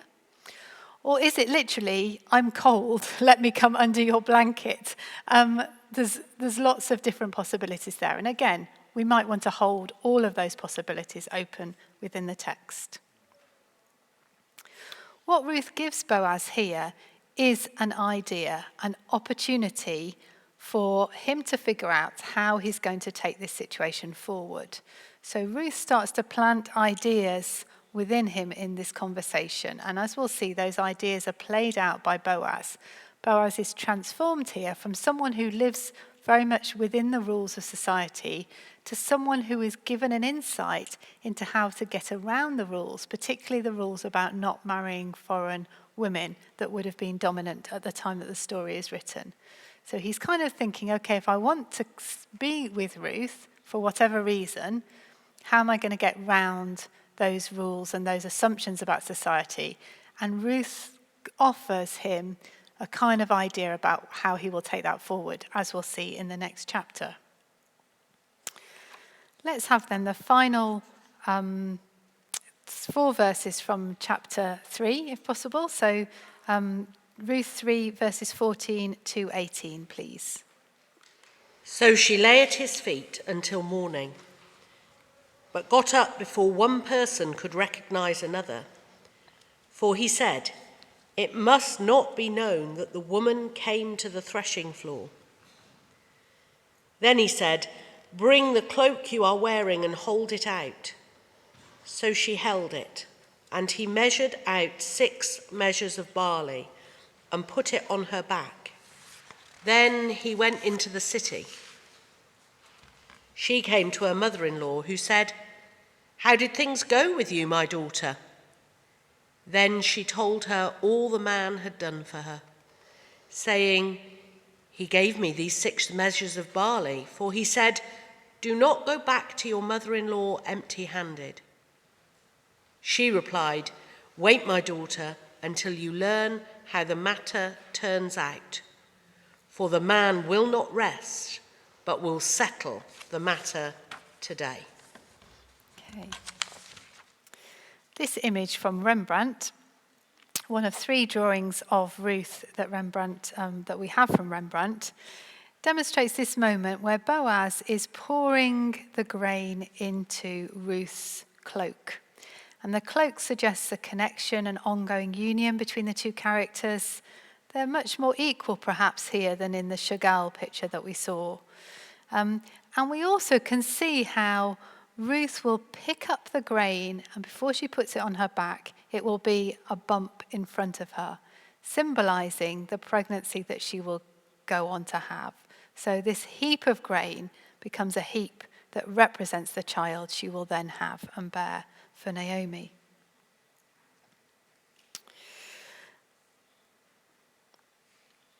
The question is asked 3 times of Ruth, "Who are you?"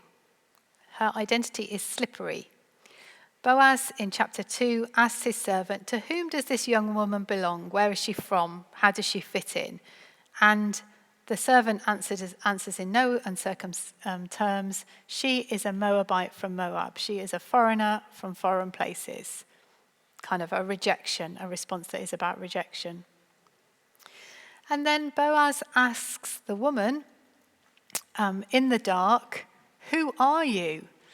Who are you, such a bold woman, to come here at night to meet with me in this public place? Who are you? how will I get to know you?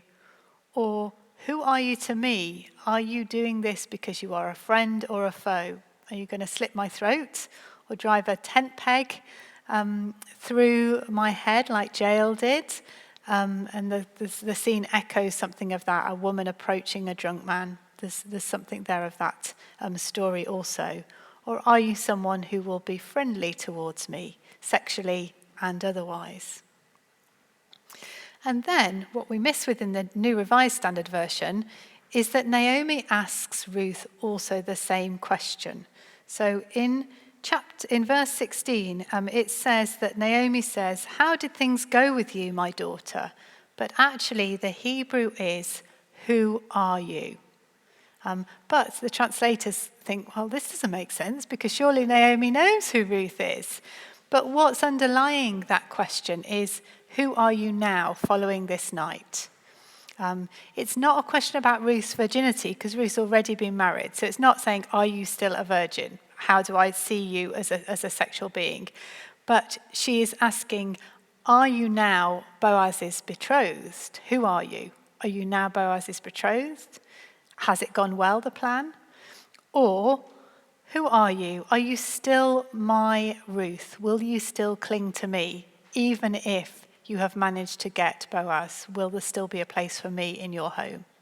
So a number of questions asking, who are you? Right then, so chapter 4, our last chapter, the Book of Naomi. And we'll have someone read the first 8 verses, please. Thank you, Adrian. So Ruth chapter 4, verses 1 to 8.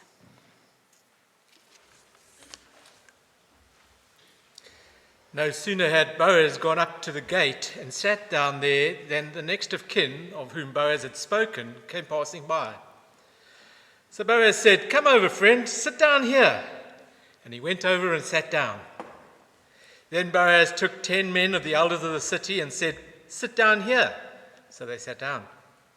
He then said to the next of kin, "Naomi, who has come back from the country of Moab, is selling the parcel of land that belongs to our kinsman Elimelech. So I thought I would tell you of it and say, buy it in the presence of those sitting here and in the presence of the elders of my people. If you will redeem it, redeem it. But if you will not, tell me, so that I may know, for there is no one prior to you to redeem it, and I come after you." So he said, "I will redeem it." Then Boaz said, "The day you acquire the field from the hand of Naomi, you are also acquiring Ruth the Moabite, the widow of the dead man, to maintain the dead man's name on his inheritance." At this, the next of kin said, "I cannot redeem it for myself without damaging my own inheritance. Take my right of redemption for yourself, for I cannot redeem it." Now, this was the custom in former times in Israel concerning redeeming and exchanging. To confirm a transaction, one party took off a sandal and gave it to the others. This was the manner of attesting in Israel. So when the next of kin said to Boaz, "Acquire it for yourself," he took off his sandal. This is a scene quite different from some of the other scenes we have encountered so far in the book. It's a scene that is primarily a conversation between men, whereas we've had primarily conversations between women.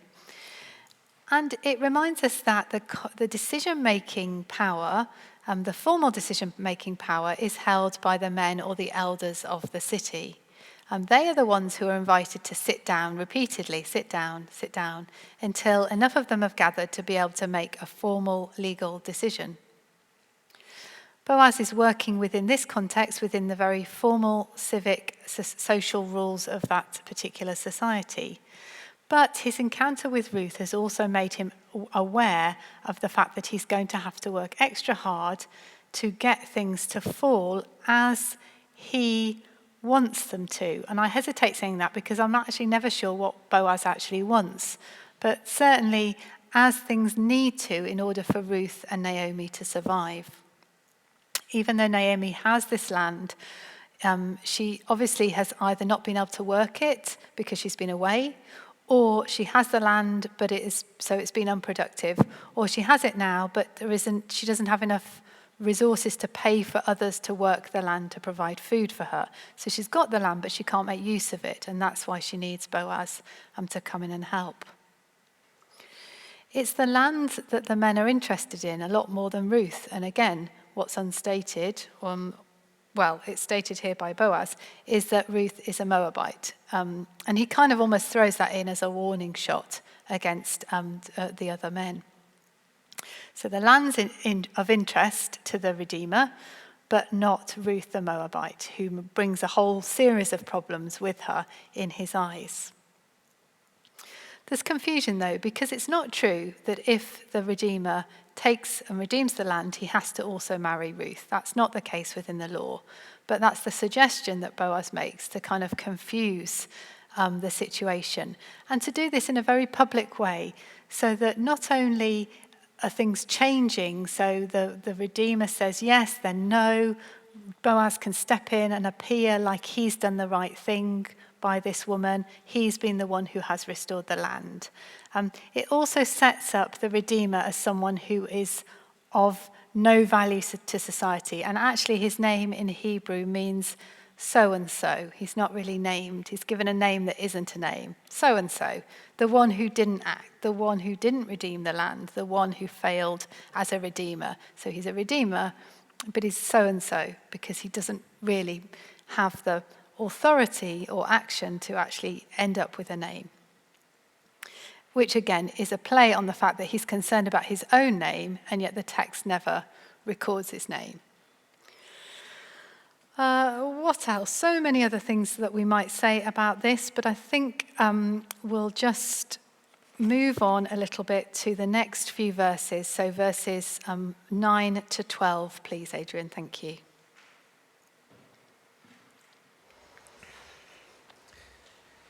Then Boaz said to the elders and all the people, "Today you are witnesses that I've acquired from the hand of Naomi all that belonged to Elimelech and all that belonged to Chilion and Mahlon. I have also acquired Ruth the Moabite, the wife of Mahlon, to be my wife, to maintain the dead man's name on his inheritance, in order that the name of the dead may not be cut off from his kindred and from the gate of his native place. Today you are witnesses." Sorry, how far? Until the next two verses as well, please. Sorry. Then all the people who were at the gate, along with the elders, said, "We are witnesses. May the Lord make the woman who is coming into your house like Rachel and Leah, who together built up the house of Israel. May you produce children in Ephrathah and bestow a name in Bethlehem. And through the children that the Lord will give you by this young woman, may your house be like the house of Perez, whom Tamar bore to Judah." Generally, this text is read as the moment of the public marriage ceremony. There's witnesses, there's statements of intention, etc. Note that the person who doesn't say anything is Ruth. Ruth never gets a chance to say whether she's okay with what's happening. But the assumption here is that Boaz and Ruth marry at this moment, and the community bears witness to them. Even though Boaz says that his intention for marrying and redeeming the land is to restore and uphold the names of the three men who have died, as we'll see, that's not what happens. The child is not named for any of those men, and the men disappear. So again, ironies that are present within the text. What Boaz says he's going to do and his intention doesn't actually match what happens. And then we have the first of these blessings, a blessing that is made by the people and the elders to Ruth, although she's only referred as the woman who is coming into your house and as this young woman. Is this actually a blessing, though? It's a very odd blessing. It's a blessing that mentions some odd characters within the Bible. And there are other characters that we'll come back to that are perhaps alluded through it. So the blessing mentions Rachel and Leah. Well, what do we know about Rachel and Leah? We know they had plenty of children, but we also know they had a difficult relationship as sisters and were often set against each other. So there is conflict there, both amongst the women and amongst the sons that they have, leading on to other stories. And then there's mention of Perez. whom Tamar bore to Judah. Do we know where that story comes from? Anyone? Well, there is a Tamar who is raped. You are correct. It's not that Tamar, although it's no coincidence that the two women are named the same. So this is a story from Genesis. It's one of my favourite stories, that and Cain and Abel, so you'll kind of see where, where my heart lies. So it's a story about Judah, who you remember is one of the brothers of Joseph, who turns away from his family, so kind of echoes there of Elimelech turning away from his home, and he goes and spends time with his friends somewhere else, and marries, well, he has 3 sons, and one of them is married to this foreign woman called Tamar. But the first son dies without having a child, and then the second son dies, and then Judah is concerned that his third son will die, so he sends Tamar away. Does this story becoming familiar to you? Yes, okay, right, so some of you might remember this. So then Tamar realizes that she's kind of stuck. She hasn't got any security within the household, and she needs to find a way to secure herself for her own well-being as she grows older. She needs to have a son, or she needs to have a child. So the text is a bit confused about what happens, but basically Judah mistakes her for a sex worker. Now, whether Tamar is trying to pretend to be a sex worker is unclear, but Judah, her father-in-law, has sex with her. And the result of that tale, amongst other things, is that she has twins, Perez and Zereth, who are the twins, who fight coming out of the womb. And Perez, the name Perez means breach. So if someone blesses you and says, "May you be like 2 sisters who fought and argued and whose children fought and argued. May you be like a woman who had sex with her father-in-law after her 2 husbands died, and have a child who argued even as he was coming out of the womb with his brother." Would that be a blessing or not? Let's think about that. So it could be a mocking blessing. It could be a blessing that is actually more of a curse, that this will be a breach, that Naomi and Ruth and Boaz have done something terrible by enabling a marriage between a Moabite and an Israelite. But it could be that the people and the elders are quite impressed with Ruth and Naomi and say, "Well done. Like these other trickster characters, you managed to get what you needed to survive." And we recognise that. Of course, here you'll see that these are the same names that appear one way or another in other parts of the Bible, particularly in Matthew's genealogy. So I've mentioned Rahab, which is the first woman that we encounter within the genealogy of Jesus in the beginning of Matthew. Rahab isn't mentioned, but the fact that this instance takes place at the city walls, the city gate, is a reminder of Rahab, who inhabits that wall space, who lives within the city walls, doesn't she? And then we have Tamar, who is also mentioned. We have Ruth, who is there. And then I'm forgetting, the next one, the other one we have is the wife of Uriah, Bathsheba. She's the 4th woman who's mentioned in the genealogy. So 4 women who are mentioned in the story that leads with Mary having Jesus as a child. The only 4 women who are mentioned are all women who have been placed in difficult circumstances in terms of their sexual activity, and most of them are foreign. So what's the text doing? It's setting up the fact that Mary's relationship and sexual activity is unusual and problematic in some way. Yet she's in a good long tradition of women who have similarly had to make the best of the situations they found themselves in. So Mary, as an unmarried mother, is set alongside these 4 other women who similarly act out of what the situation they're in. All right, so the final few verses then. We've got Ruth chapter 4, verses 13 to 22, please.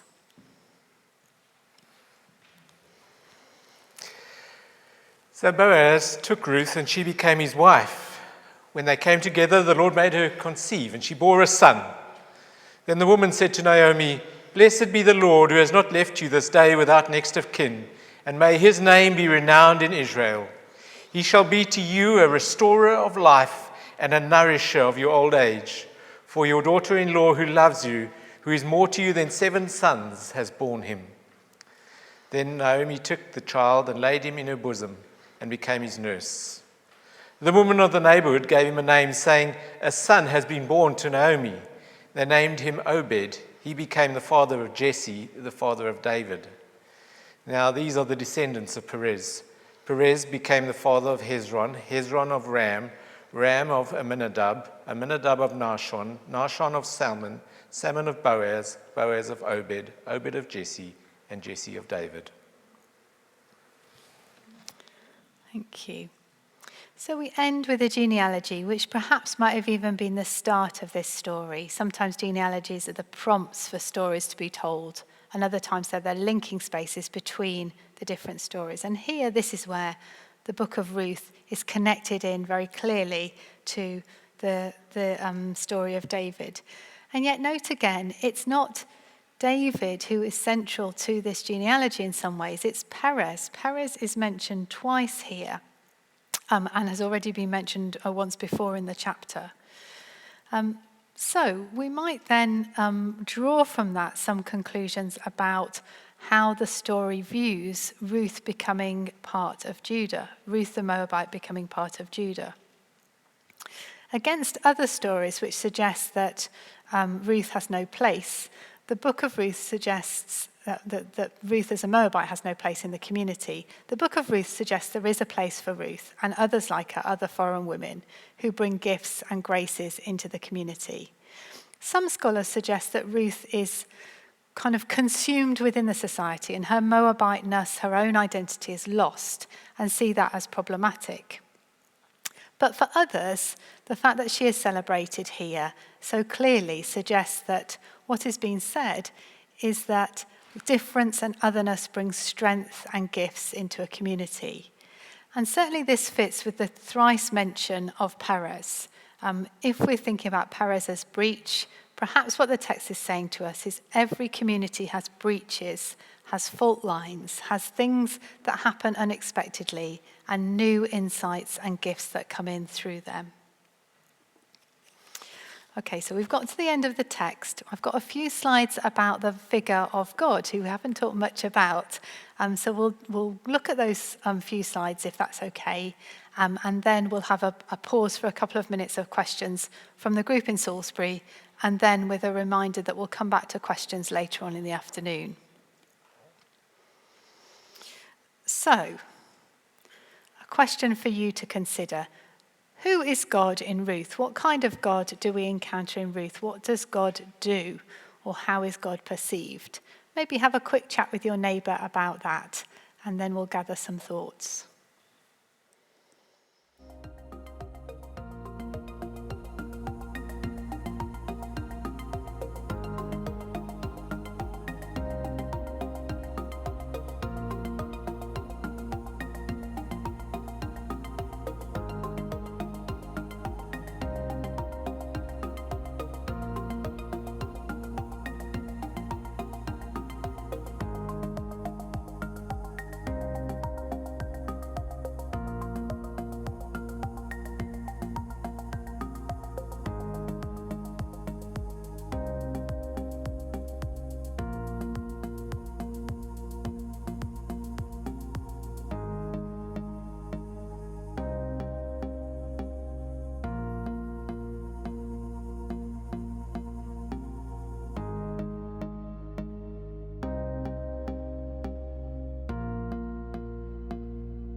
Comments about that question.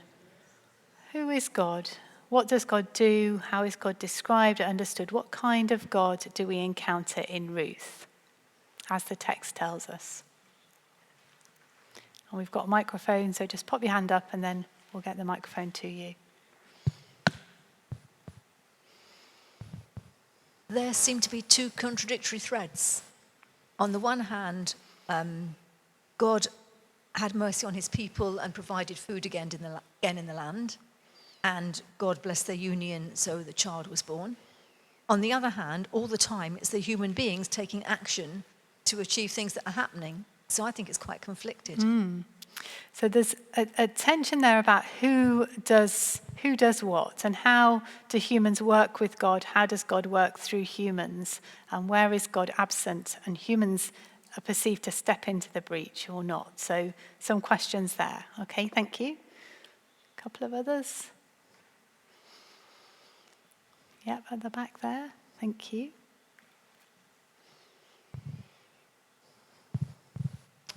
We were saying that God is a behind-the-scenes God in Ruth, and a God who works through people, or people doing the thing that God wants them to potentially do in caring for each other, and not a God who works through the miraculous, through big displays like in lots of the other narratives of the Old Testament. Yeah, this is very much an everyday tale, isn't it? And perhaps a story about everyday faith and an everyday God who is concerned for this little story, this little community, these things of basic human need. And yet, as you say, not perhaps a God that is more behind the scenes, or as we might say, in the wings, than we're used to seeing within other parts of the Bible. Let's see where I got to. So something echoing this point at the front about God who gives bread and babies, but also God who takes those same things. So if we think about the bread and the babies coming from God, we must also recognize that the text suggests God takes away the bread, leading to famine, and the babies, or in this case, the sons who die. So if we want to place God in there, God both gives and takes. God is invoked both as a curse and a blessing. So Naomi's experience of God in her loss and grief and trauma is about a God who is unhelpful, ungiving, who is destructive. And yet Boaz's experience of God in his position of stability and provision and satisfaction reflects a God who also provides generously. So once again, as preachers, we might want to negotiate our way between those. How does our own life shape how we understand God in it? God is one who protects and provides, and we'll come back to those in the next slide. But also God is one who chooses, God's chosen people, and then Ruth chooses certainly to come back with Naomi and to choose that God also.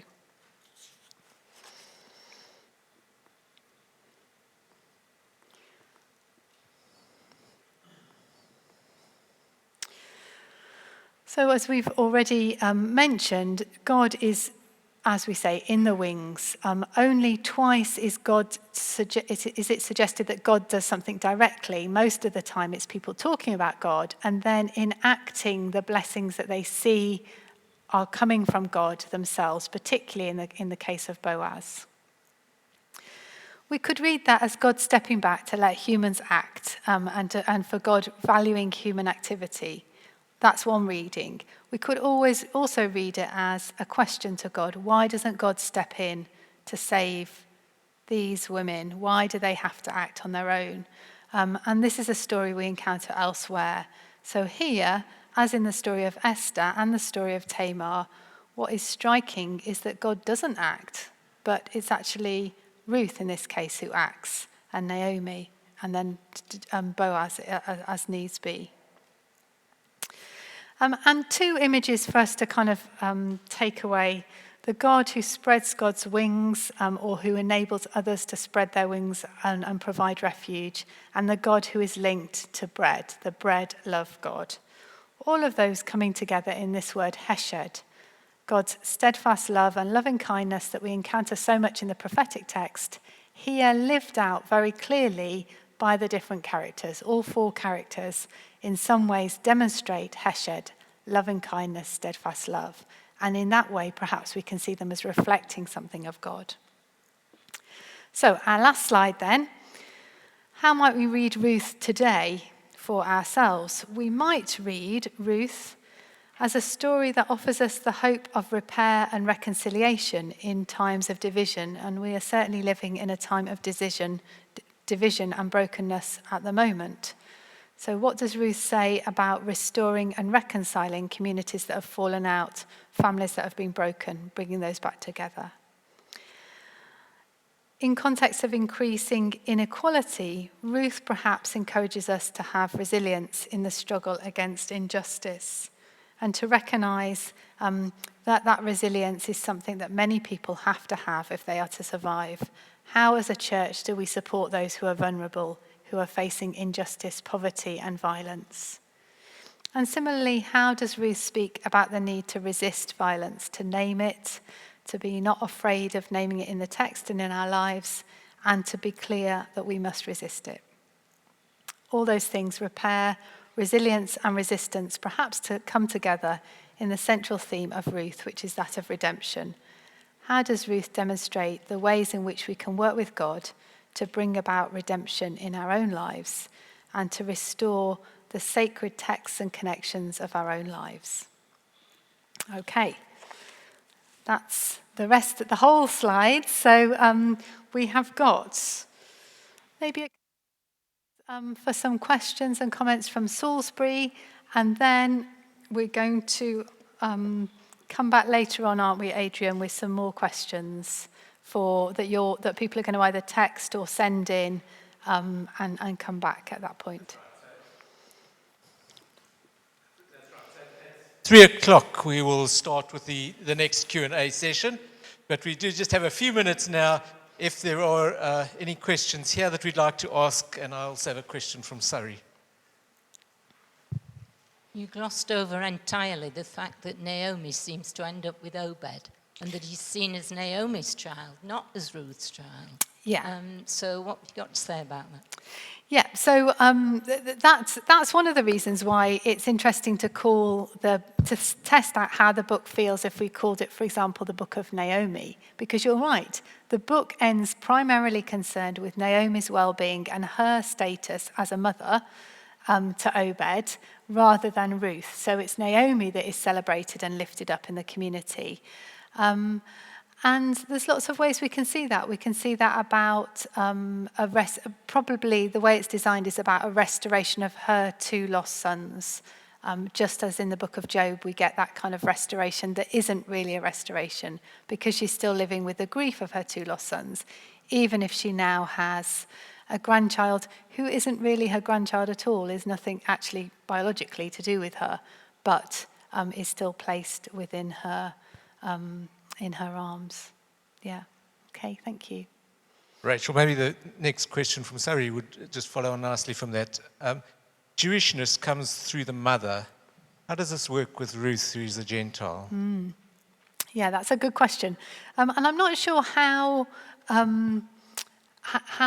at what point the notion of Jewish identity coming through the mother emerged. So I'm not sure if that's always been the case. I confess I just don't know. But certainly in the Jewish tradition, Ruth is taken as the idea as the convert. So she is seen as a convert to the Jewish faith rather than someone who inherits it through her own identity. And she is seen as the one who kind of is almost the threefold questioning of Ruth can be seen as the threefold questioning that sometimes happens within people who are seeking to convert to Judaism. I confess that my only example that I can think of is the one that happens in Sex and the City. I don't know if any of you watched that, but Charlotte wants to convert to Judaism and she goes to see the rabbi and she keeps knocking on the door and he opens the door, sees her and shuts the door. And it takes 3 times before he's willing to see her. And that's a kind of sense of people have to really want to convert before the community will take them seriously and help them to do that. So there's themes there around religious identity and how we get there, whether it's through birth or through struggle and conversion. Does that answer the question okay, Adrian? Is that okay? I think so. Yeah, okay, thank you.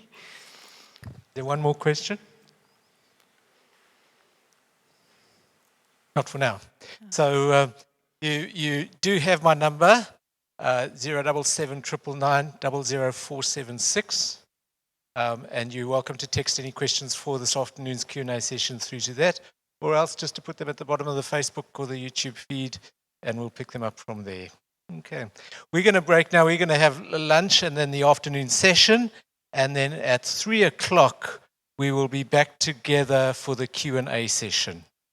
And we hope you'll join us all then. Okay?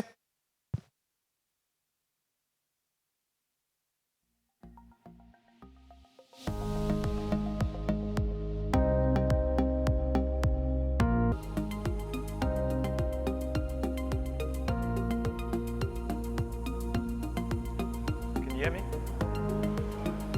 Okay.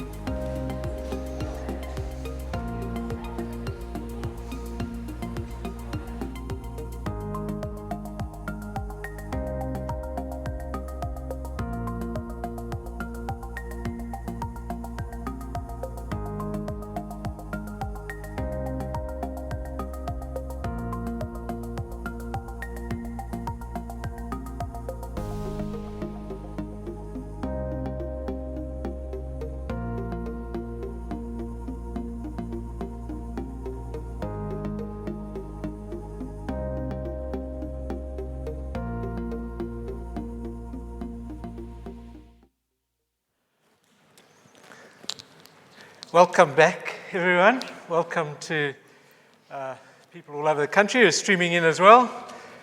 Good to be back on time. I've got about 8 or 9 questions in front of me that we've been sent, and we're going to allow Rachel to be grilled. So the first question, I think it came from Guernsey, was to ask with some concern, what happened to the sandal? Did it? Does the sandal get given as a permanent pledge, or does the person get it back? Well, there's a lot of debate around what the sandal symbolises and whether sandals were actually used in this way or not, whether this is just a kind of little fantasy about the sandals being used. But it seems to be that the sandal's supposed to represent that the person wants to be excused from the situation. So it's a sign of, I'm kind of throwing in the towel, I'm throwing in the sandal, so to speak. I don't know quite where the sandal ends up, but I presume it ends up back on the foot of the person who it comes from. At some point. And another reading is that it's some kind of sexual reference. So there's some kind of sense that it's perhaps alluding to some kind of sexual, it's a sexual reference in some way. Yeah. Thank you. In Ruth chapter 1, verses 16 to 18 and 20 to 21, the formatting in the NRSV indicates that it's poetry or a hymn. Mm-hmm. Is there something to say about that? Yeah, well, we find we find within the Bible that there are some books of the Bible that are wholly written in poetic form, others where we move back and forth, particularly blessings or vows or hymns or songs of victory may be written in poetry. So this here fits, for example, like the song that Moses and Miriam sing in Exodus as a kind of interruption, a break, a pause to the narrative where there's suddenly things become poetic and have that feature to them. What does that mean for our interpretation? Well, I suppose it reminds us that this particular part is even more open, more suggestive of space and possibility than even the rest of the narrative. And it is good to remember that the key feature of Hebrew poetry is parallelism or repetition. So we get that, for example, where you go, I will go, where you lodge, I will lodge. So there's repetition across the line, but then between the two lines as well. Similar kind of sense of being together, of staying with someone is reflected on in both lines. Your people shall be my people, your God shall be my God. So that kind of commitment to community, commitment to belonging to a particular community. So some sense of repetition that we get over the lines where the same idea is said in a number of different ways. we get that very much in the Psalms, but also the prophets as well, which are parallel texts. But yeah, I think it just adds to the richness of it, really. Thank you. How significant is the contrast between Naomi, who remains resolutely foreign in Moab and returns to Bethlehem at the first opportunity, and on the other hand, Ruth, who embraces the Jewish garden community? That's a great question, and I don't know. The texts obviously come from the Jewish Judah community, the community and people that identify with the land of Judah. So there's a sense of a pulling back, a calling back. And if we think of this as a post-exilic text, a text that is written most likely after the experience of being away in exile in Babylon, it kind of makes sense that at the first opportunity, Naomi, in this case perhaps representing the people who've been sent into exile in Babylon, rushes back home. And there was a feeling that some people had got a little bit too used to the life in Babylon and didn't want to go home. So some texts were written around this time to persuade people to come home. So parts of Isaiah, for example, were encouraging the community to return home. And perhaps there's a kind of aspect of that within the book of Ruth. And it makes sense that Ruth is encompassed within the community as well and doesn't return to her own land. And again, that fits with texts like in Isaiah, in the third part, the final part of Isaiah, where there's this valuing of the foreigner and the eunuch and all those who have a kind of righteous heart and a pureness of spirit are welcome to worship in the temple. So a suggestion that the community needs to be open to difference and be willing to hold that. Okay, again, I'm answering the questions and the people who've asked them haven't got a chance to come back and say, you haven't answered my question. So I hope I'm giving you something that you want. Thank you. The next question is asking you, is the law or Torah as entirely positive as you've presented it? Because there are texts of terror, there are the curses of Deuteronomy and passages like that as well. So is it as positive as you've portrayed it? Yeah.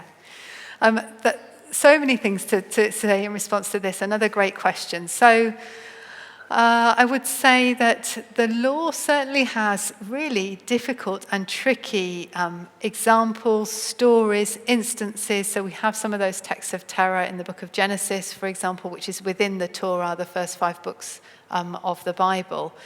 And we certainly have the fabulous curses in Deuteronomy, which are a kind of a sign of what happens when you don't follow the law, really. So you'll be blessed if you choose life, but if you choose death, if you turn away from the ways of justice and God's ways, you will be cursed in these kind of particular ways. So it's not that the law is without conversations that are about violence, conversations that are about injustice. But overall, the law is a kind of almost a whole thing is seen as something positive. So just as we might talk about the Gospels, and we talk about the detail of the Gospel, but we also talk about the Gospel as something that is kind of the good news and a slightly more generic. That's perhaps how I'm moving between the law, which is kind of the more generic notion of God gives us a way back, to the laws which are more specific and maybe have tricky bits in that we have to negotiate and find our way round. And, not to kind of ramble on forever, but I think I'd also want to say, so even those texts of terror, they can be life-giving to us if we engage with them in a way that says, where is God's justice in this? And if it's not present in the text, how do we bring it in to the text? How do we bring it into situations like that today? So it's not that the law is necessarily saying this is how you should behave all the time with its examples. It's sometimes saying this is how not to behave. And the goodness is about responding, recognizing that, and finding a different response to it. That felt like I covered everything in that, in that discussion, that response. A question from Guernsey, who people there ask, what is the significance of revealing Boaz's feet? Okay. So, feet tends to be associated with, again, it's a euphemism for genitalia. It's not always, but often that's how it functions. And particularly legs as well. So legs even more so than feet. So in the passage, let's just see where it is. This is chapter 3, isn't it?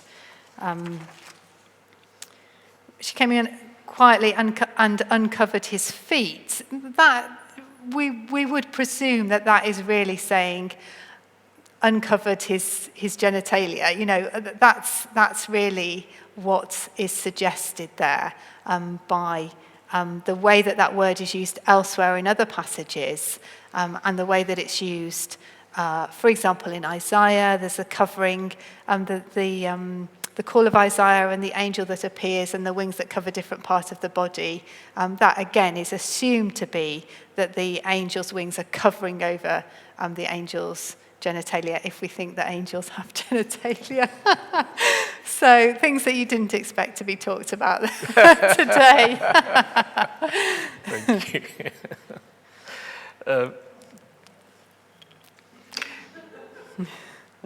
Another question. Might we be, in our approach today, might we be intellectualizing what we should just rather be using the Spirit of God to interpret? Yeah, so another really good question, something that people struggle with. And I think people sometimes want to say, this is a book that is offered to us by God, and surely God gives us all the resources we need to read it and engage with it. And surely we should just be open and restful before it, allow the Spirit to speak through us.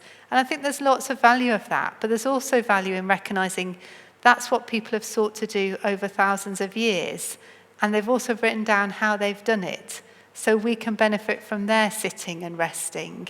So it's like, instead of just having our lifetime to sit and rest with the text, we can use the insights that have been gained over many people's lifetimes of sitting and resting with the text and enabling the Spirit to speak through us.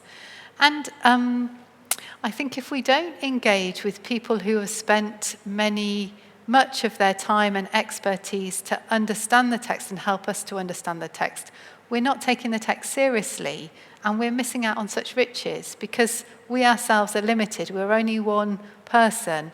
I can't see everything. Much of what I've shared with you today is not from me, it's from many people that I've read, and I've suddenly thought, I've never seen that before. And often it's when you have a situation where you ask someone to come. Whenever I'm trying to leave the house in the morning, I tend to ask one member of my family, what have I missed in terms of my clothing that I've put on, or have I got my hat on back to front or something? And sometimes you need an extra pair of eyes, or in this case, many extra pair of eyes, to look at the text and help you to see things that you hadn't noticed. And that's, for me, really important. If we take the Bible seriously, we take it seriously, we study it, we explore it, where it comes from, and we explore the many ways in which it can speak to us today. And to not do that, I think, is to do a disservice to the text, because we value it, so surely we want to spend time with it.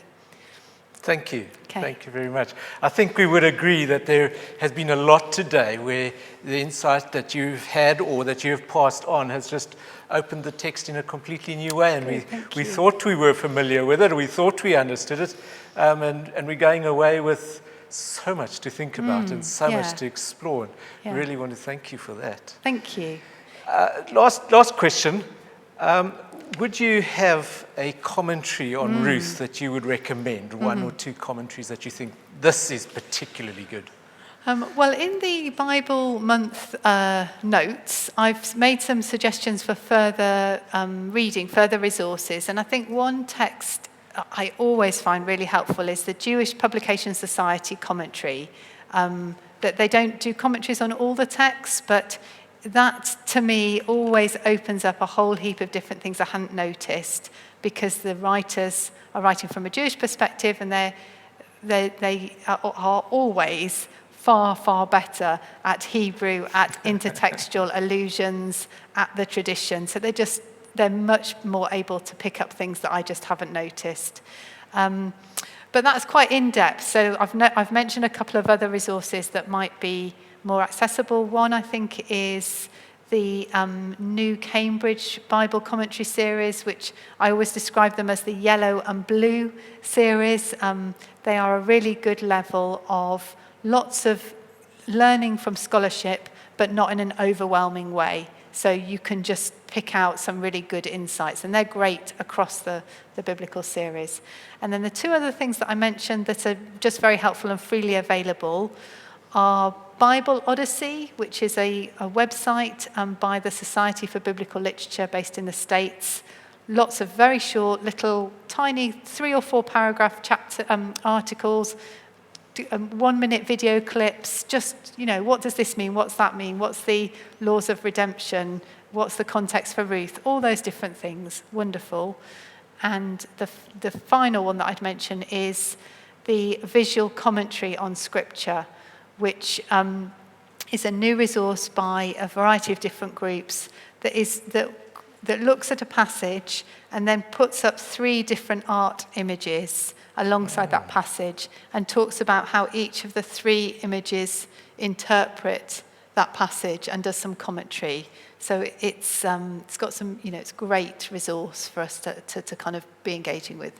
So the visual commentary on Scripture and Bible Odyssey are those 2. I said there was a last question, and when I did that, I got a text almost straight away that said, "Hey, what happened to our question?" so one more. Yes, absolutely. The folk in Jersey would like to ask, one question we wanted to pose was, between the lines, since Ruth seems to be written out of the story, what sort of life for Ruth could she now expect? Yeah, so it ends up being, it seems to be much more about Naomi and Naomi's restoration in some way than Ruth, isn't it? So, is Ruth cast aside by Naomi and Boaz because they've got what they need from her, and whatever that might be? Who knows? Does Ruth return to Moab? Who knows? Does Ruth live happily with her child and with the support of Naomi and Boaz? Who knows? We're not given that response. But I like to think that as a whole, the text is positive about Ruth and would therefore suggest that she finds her place within the community. It's another activity I've done that's with other groups and that's in the Bible Month magazine as well, is thinking about what kind of letter we might write to Ruth, what questions we might have to her. So that would be a good question to ask. Ruth, what happened next? How did you and Naomi and Boaz raise Obed? Were you happy in Judah? What did that feel like? And that's those kind of writing back to those characters, asking questions of them, sometimes really reveals what's at the heart of our engagement with the text. What's the desire what's the thing that we really want to find out from this text for us and for our own faith journeys? So, which character would you like to write to, and what questions would you have for them, or what would you want to say to them? Would be a thing for you to perhaps do a little bit of writing on and see what emerges. Sometimes you might be surprised. Thank you for the questions. Thank you so much. Thank you. Thank you for just opening our mind to all the other bits. I think we go away challenged. We go away with a lot of bits and pieces to think about. But I think it's fair to say we go away with this excitement for Bible Month and for the Book of Ruth and the opportunity to really get into it. Yeah, Every blessing and thank you so much for your time and for the effort and coming to share it with us. Thank you. Thank you for having me. Thank you.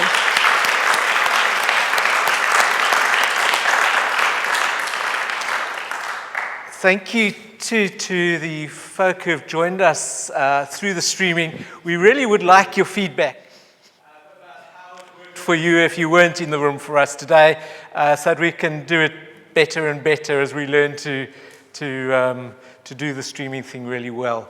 So if you've been watching from somewhere remote, please do leave us a few comments, a few ideas, and it would be nice to know just how many people were joining with us today. But thank you all for your time.